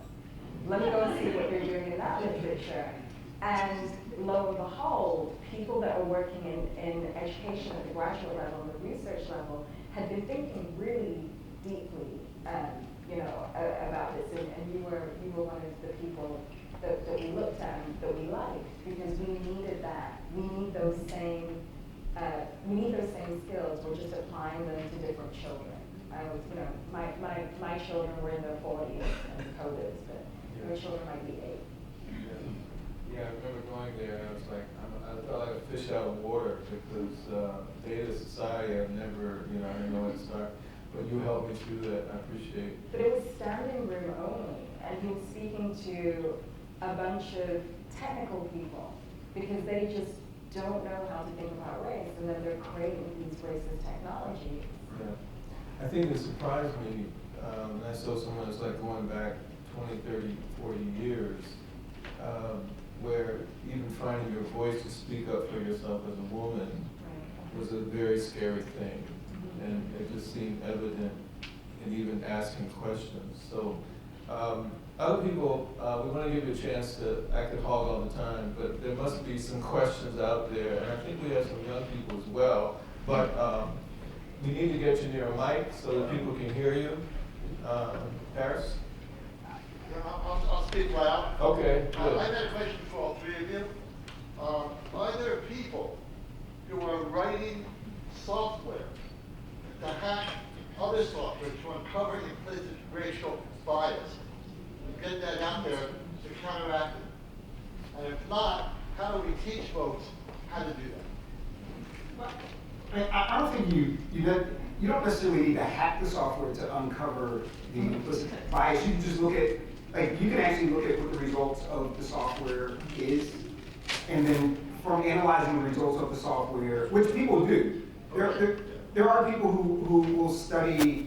So if you take Google's facial recognition software, the FBI's facial recognition software, software in the criminal justice system, like there are people who look at, okay, what are the results of the software? And that's my question job. is not well formed. I'm ignorant about this stuff. I acknowledge that. I'm really more concerned with, once we know that, how do we break those systems so that they can't do that anymore?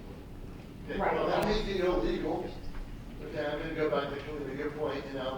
You got. But I'm thinking it's important to interrupt that system because it's creating a world that I don't want to live in. I don't want my kids to live in, and I don't want anybody in this room to live in that system. There is a whole field. I'm one of the researchers that comes out of this field called critical science and technology studies. So there are many different types of interventions. Mine is a policy intervention.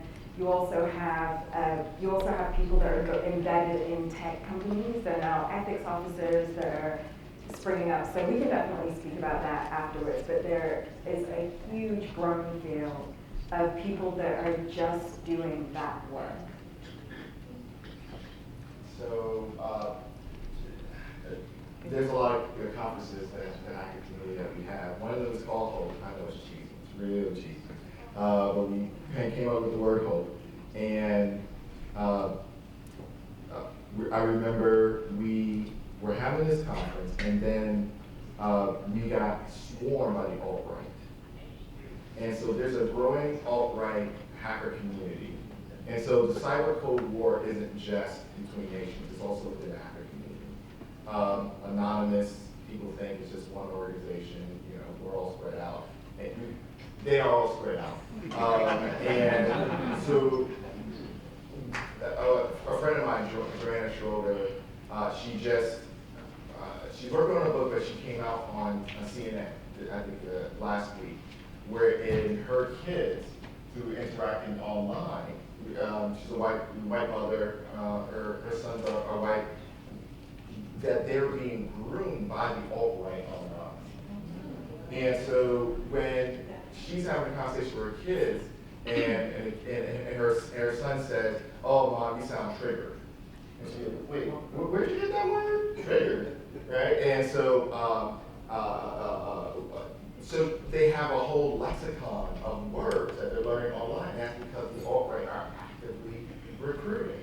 And so what we did was that not only did we kick them out, but we decided to create a code of ethics that established that the hacker community, the hacker culture is officially anti-racist, anti-sexist, and anti-homophobic.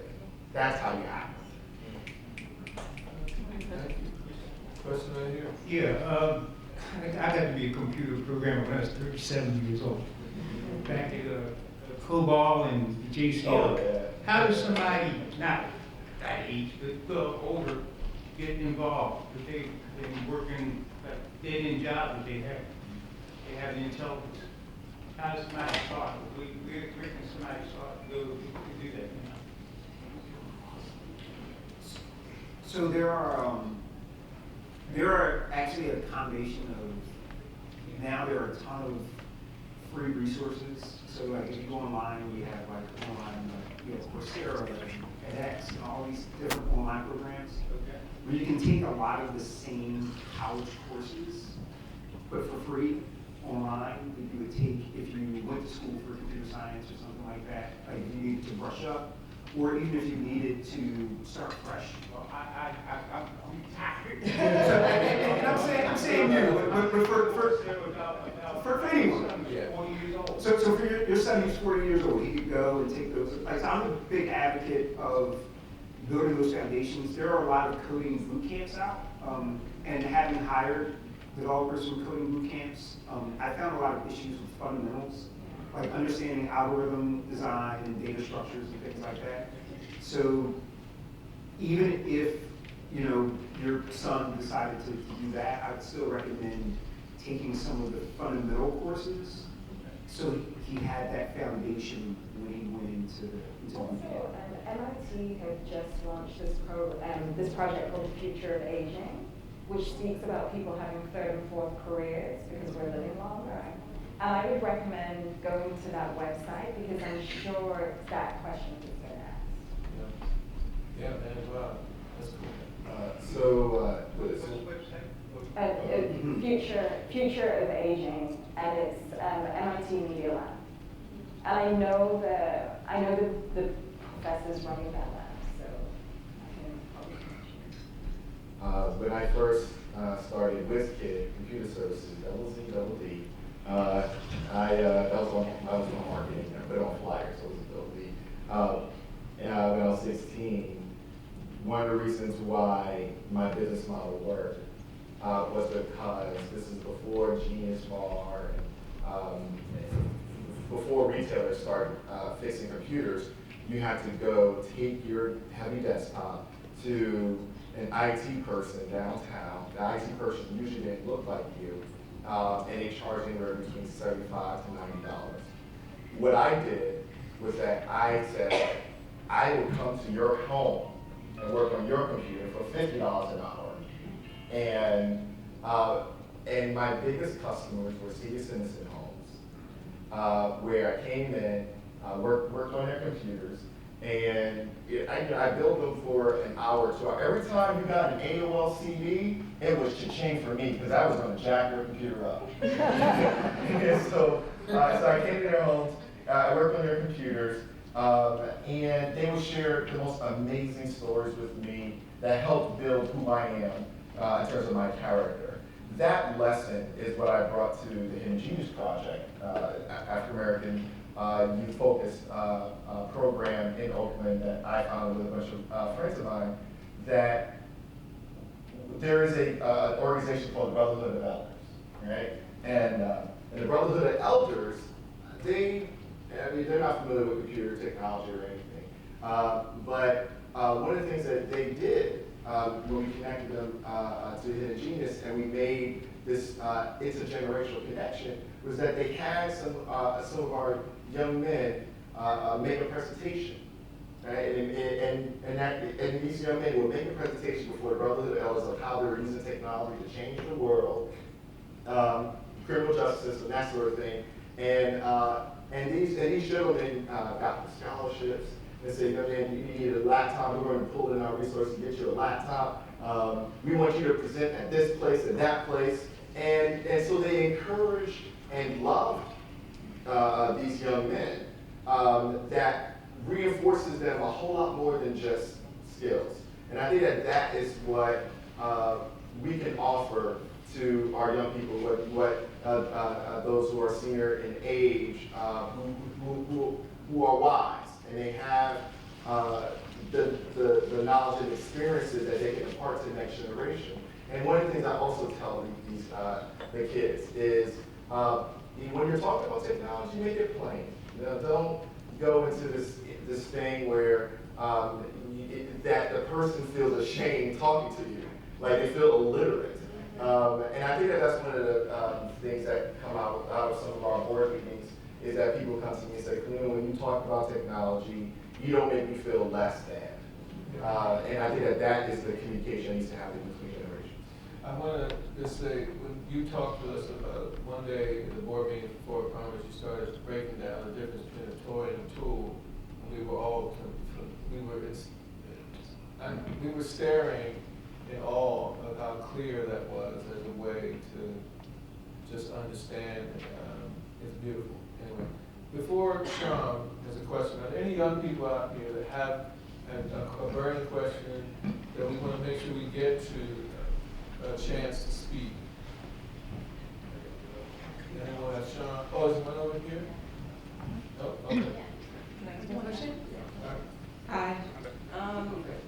I found what you said about building empathy in AI to be very interesting. Can you just share more about what that looks like, or what are the challenges that you've come across when trying to build empathy?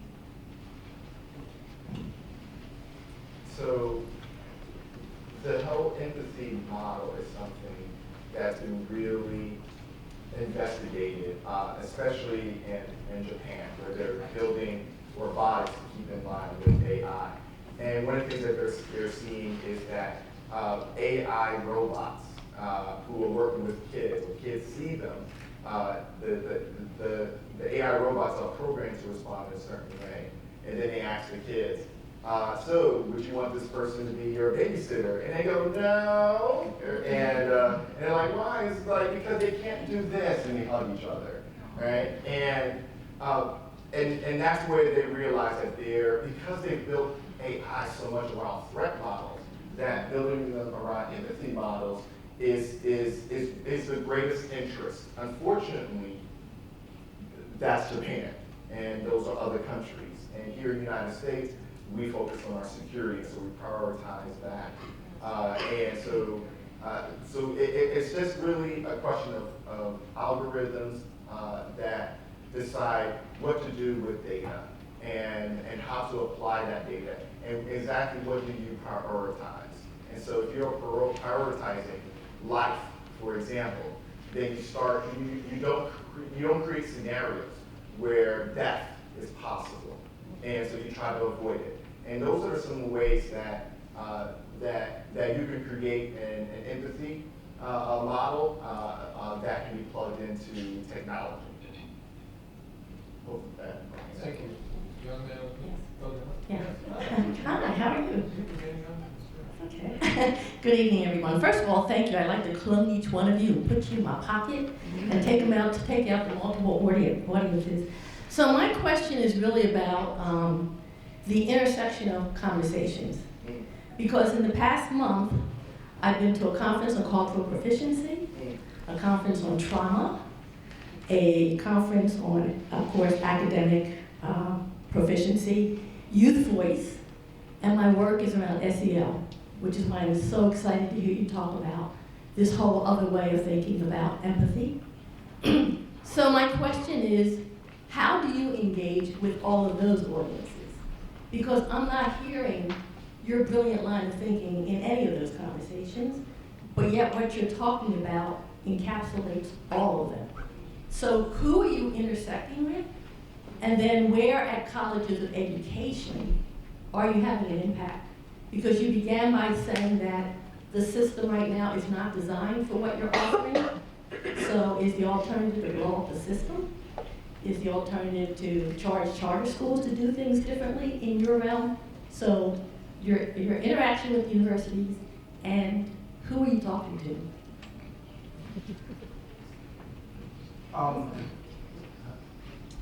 Here's the question. Did any of us? Yeah, absolutely. Yeah, absolutely. So we will come into charter schools and work with 25 public schools in Philadelphia alone. So that video is a little, I think that video was from a few years ago.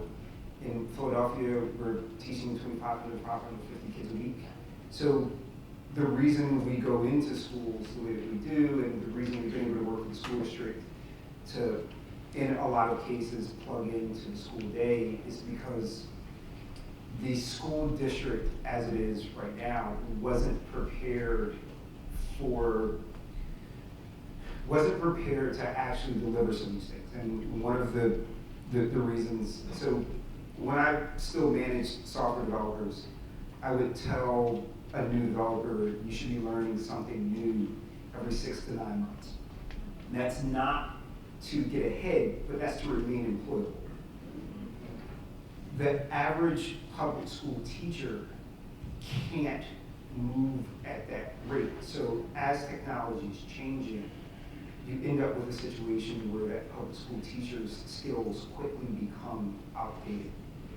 And once the school district recognized that and realized that, well, we don't really have a good solution to this problem, we then came to, hey, my instructors, their job is to remain current. So isn't the better solution that we integrate into your school so you don't have to worry about this? You know, we're bringing the people who have to do it, At the higher education level, I mean, honestly, there has not been as many conversations as I would like. And it's interesting sitting at Penn, Drexel has probably been the most ambitious and the biggest one in terms of pushing for how do we work together and how do we find alignment and how do we find partnerships. I think higher education institutions suffer from a lot of the same problems as institutions in general, which it takes a lot to get them to see change, and then a lot more to get them to respond to change. I think for me, I tend to do much more thought leadership work. So I've World Economic Forum, Sundance, Film Festival, I'm trying to think, kind of like big marquee organizations as we think about race and technology and how to build for a more just technological future. So I don't get into the classroom as much, but New York City Department of Education recently contacted me to lead some brainstorming around some computer science, like professional development for teachers in terms of computer science. And I'm at Harvard this year, and I'm going to be speaking to the Graduate School of Education around how they could train computer science teachers. I'm not as hopeful or don't trust technology as much as my panelists. So I don't believe in sentient AI. For example, this idea that you can encode empathy into a machine and it's gonna, I think that's junk science. I think much of the AI that's being commercialized is actually junk science also. And there's a certain level of literacy that comes with that. So how can I teach the teachers that I'm working with to figure out what's real and what's not? And then what is the foundational skill that we need? Right? Because some human beings don't even have empathy. So why would a machine, I mean, to me, anyway. That being said, it's a big market sector. It's certainly something, it's a big market sector. People are gonna get really rich off it. Same with like emotion technology. No machine's gonna be able to read your emotions because in the testing data that I looked at, it was using facial recognition that doesn't recognize black people anyway. And when they were testing black women, no matter what the face, like no matter how she looked, it kept saying angry, which let me know in the algorithm that's been weighted. There's been a connection made between black women and anger. And that's why we're looking at the output. And that goes back to what you were saying. I don't need to crack the code of that algorithm. I just know if the woman is smiling and tells you she's angry, you don't have to be a genius. You have to go back to that critical thinking. I do take your point, though. I do take the point. I do take your challenge. I have done in my past career some professional development work with educators that in New York City, between the Common Core, the rubric that we use to assess teachers, a 45-minute class really being 35 minutes because you've got to calm people down and then you've got to figure out where your level is. I have taught middle school. I'm already doing a lot without then starting to talk about empathy. Do you know what I mean? Which I should, but maybe we can work together to help solve that problem. I think it's a big structural problem. You had some amens in the audience. Sean? Huh? Okay. Sorry, that's not today. Myself. Thank you. So my name is Ali Run III. I'm a 17-year-old senior at State Beaver. This information so far has been very informative and a lot of things I actually learned about previously that y'all touched on. And I kind of appreciated that. I just kind of wondered, like, do I have any opportunities that are open, like, an intern or for me? I do. Looking for a job. Looking for a job.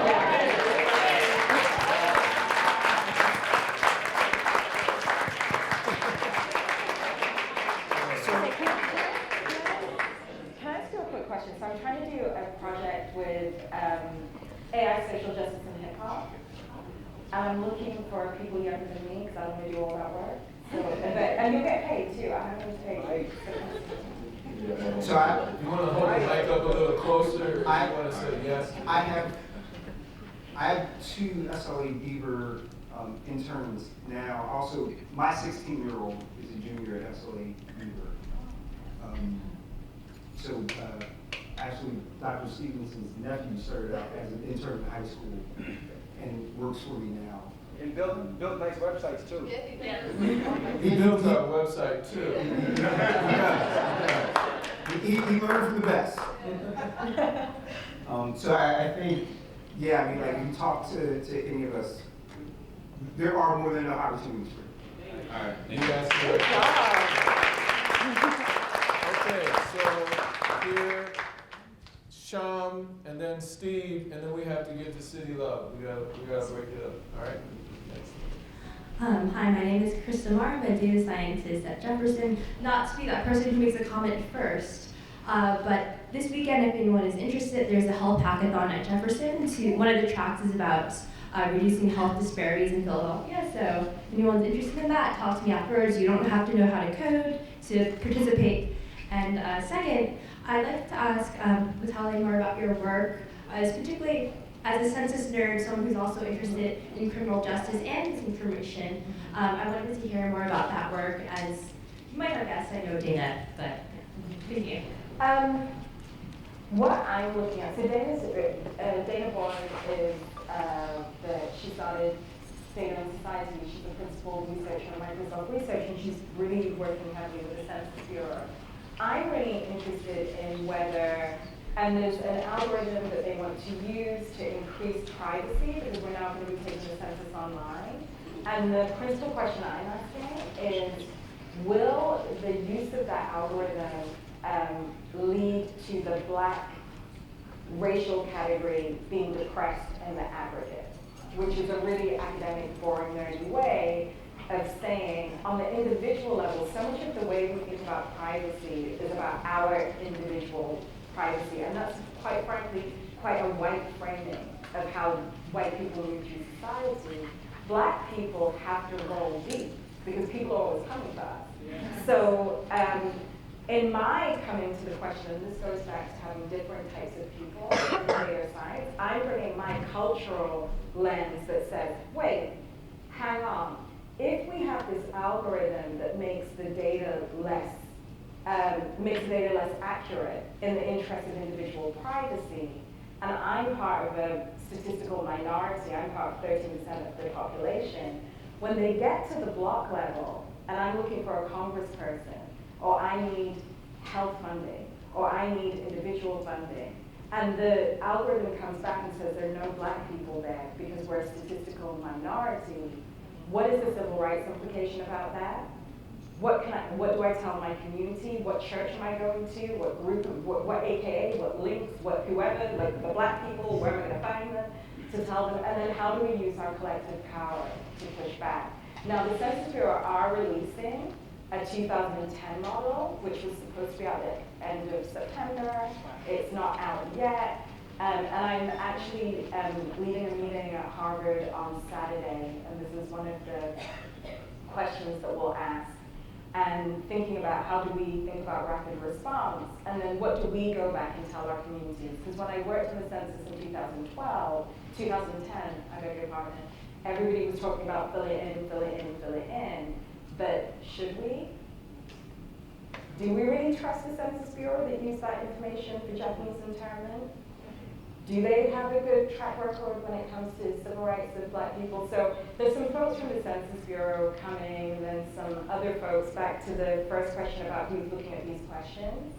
Interdisciplinary teams of us who are looking at that. And then obviously we're going to write an academic paper, because hey, we're in the academy. Obviously we're going to do something public facing, so probably an op-ed in the New York Times or so. And then empowering folks. Going to churches, doing what we always do when we need to communicate with Black people. We need one question per person, so go for it, Sean. And then Steve, you had the last question. Thank you. I've been burning to ask this question, and I don't think I've ever been in a space where I can ask it. So I come from a country that has 1% internet access, and that's a choice. There's a choice made by the ruling party. I think they, like many parts of the world, they recognize how the internet can be used as a weapon and also as a tool of liberation. Access was a bit higher, but right after the Arab Spring was shut down. And I think when I look at my neighbors, I'm from East Africa, I see how many of them have used Facebook, create Facebook events that launch revolutions. I work a lot with refugees. Refugees use WhatsApp to locate missing family members and to locate the best routes to avoid smugglers. Smugglers actually use radio waves to launch ransom calls for migrants, black migrants. And actually most of the people I'm talking about now are black migrants. And in your conversation today, I just feel like we're preparing for war, or we're preparing for the second or third coming of our liberation. And I think, and I wonder if there's been thought around how we can connect black liberation here to the Pan-African movement. Because I do think that was one of our greatest downfalls during the civil rights movement, is that we failed to work in unison as the collective. And for the internet technology to be so boundless and without physical boundaries, I feel like now is a better time than ever to connect the world, the worldwide world of black people or people that are vulnerable, and learn from one another. So I'm Zambian, born in Zambia, grew up partly in Zambia, very much identify as an African person first, even though lived in the UK and obviously lived in the US now. My issue with that question is how do we get around Chinese capture? Because the Chinese are laying down the technical infrastructure of Africa. And they not only build their systems differently, they have different norms around surveillance. They have different norms around privacy. So in answer to your question, if I am not the right person, I'm very, very focused, hyper-focused on the US and the UK because I understand their political environments. We are not going to be able to answer that question until we have these translators that really understand Beijing and really understand how that technology is going to be deployed. Quick one? Yeah. And then can we go to Steve and then we'll wrap up. Thank you. So the Hidden Genius Project, 2 weeks ago, we're just in South Africa. And so you have this group of young hackers out of Oakland who were interacting with young hackers in Johannesburg. And some of the things that came up not only was how do you create an access pipeline for kids who are in some of the toughest communities. And this is kid on kid, this is the conversation that they're having. Together, they're able to talk to some of their politicians that as they're creating housing, that the importance of broadband technology being plugged into the housing and educational programs that allow these kids to stay connected. And I think that there's something really powerful about that image of these kids maintaining these relationships. When it comes to China and someone who used to live in China, the Great Firewall of China is real. It hasn't reached most of the continent, but it is a concern. And I think that that's one of the reasons why, just as the continent made the skip from broadband to mobile, that we began to think differently and give them as much support as possible. What's going to happen is that they're black and brown folk, the more of us that are intact, the more different philosophies and strategies we'll have. Just like we had Malcolm and Martin, just like we had Booker T and Du Bois.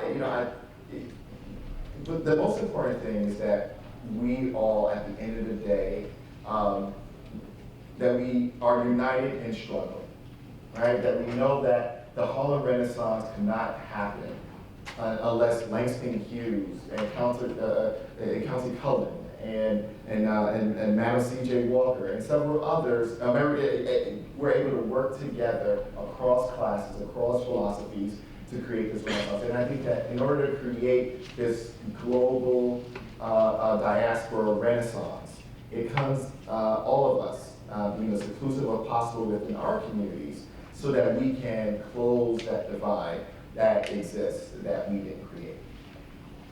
Real quick, Steve? Real quick. Yeah, it's not quick, I'm sorry. But I have the mic.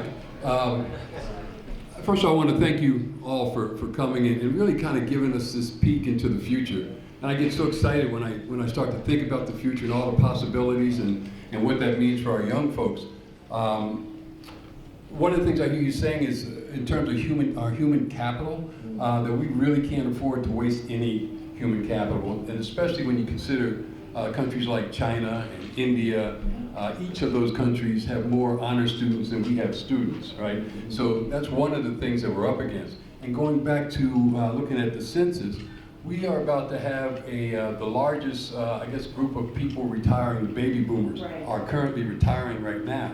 Now, retiring doesn't mean that they're dying. I'm not dying, right? But I need something to do.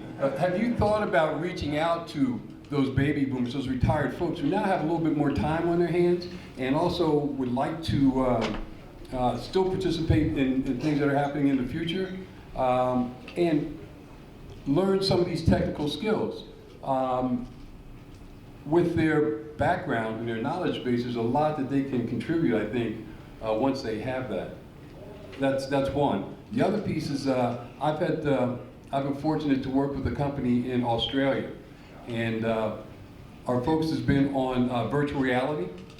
And virtual reality, this particular program, it's virtual reality. It's called the Equal Reality. It's for inclusion and diversity. So you're looking at virtual reality from a diversity perspective, where you can actually be embodied. I could be a woman and experience what it's like to be discriminated against as a woman, or a person in a wheelchair, and so forth, and develop ways of responding to that. So what you're really doing there is practicing empathy. And virtual reality is being looked at, because we're looking at it as an empathy machine, and also the way of the future in terms of education. So have you done anything with that? Because I'm looking for some people who can do some coding there. Well, I think your first question was similar to, you want to answer the second question? Yeah, just answer the second question, because the first one was addressed earlier, so go for it. Do you have any? It's got to be quick, so we'll wrap up. Sorry. Yes, sir. So I worked with an amazing young woman out of Clarendon College? Yeah, the one that's next to the 5 C's, I think, or 3 C's. And Southern California, and I remember her work was around using VR to help autistic kids learn social cues. And so, so one of the things that we did was we gamified the experience where the kids were detectives. And because to be a detective, you have to learn social cues. And so we gave them kind of this noir 1930s, 1940s, black and white, because it's also easier to code. We created a minimal viable product of these kids having an office and somebody coming into their office and says one thing, right? It's like, oh, my husband has been murdered. And then they ask them, what is it that you're detecting? And then the kid goes, oh, I detected that she blinked several times.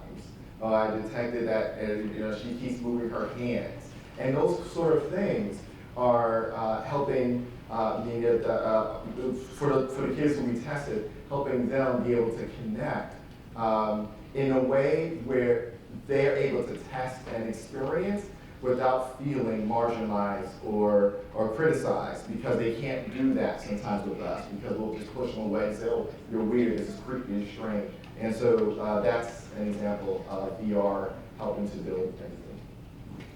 All right, so I can't say enough about how powerful this has been, and I wish we could spend even more time, but I have to thank you. You have scared me really well, and I appreciate it. Actually, I'm enlightened and frightened, so both and. So can we give a round of applause for our Fantastic.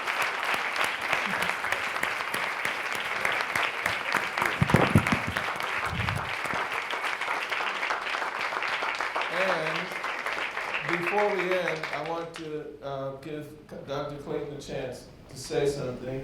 If we can get the mic.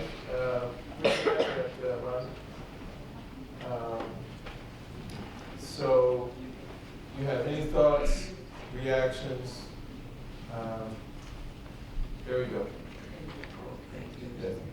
Thank you, and forgive me for not standing. I had a birthday recently, and I was 29 again.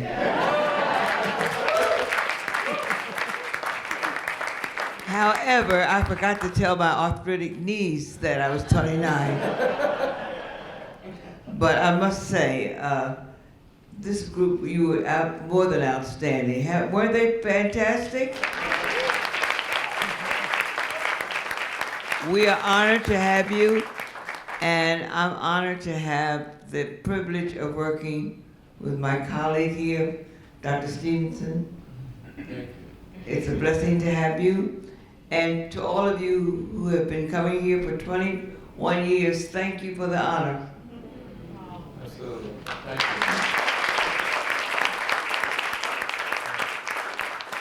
I promise you that we will continue. I don't know that we can match this group today, but we're going to try hard.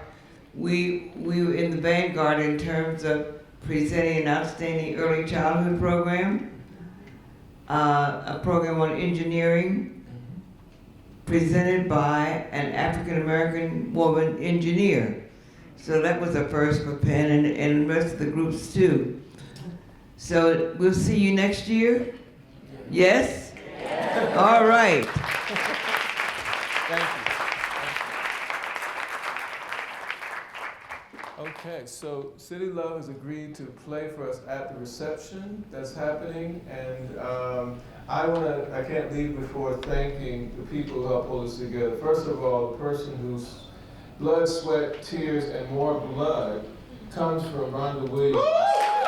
Who's worked so hard, big time, to make this possible. And some of my rep team, the Racial Empowerment Collaborative team, Stephanie Coe and all the graduate students for our rep team. If y'all can stand real quick. Yes, sir, absolutely. Stephanie Coe, fantastic. So I think we're done, and there's a reception across the hall. So enjoy yourselves to eat. Thank you for coming out. Thank you.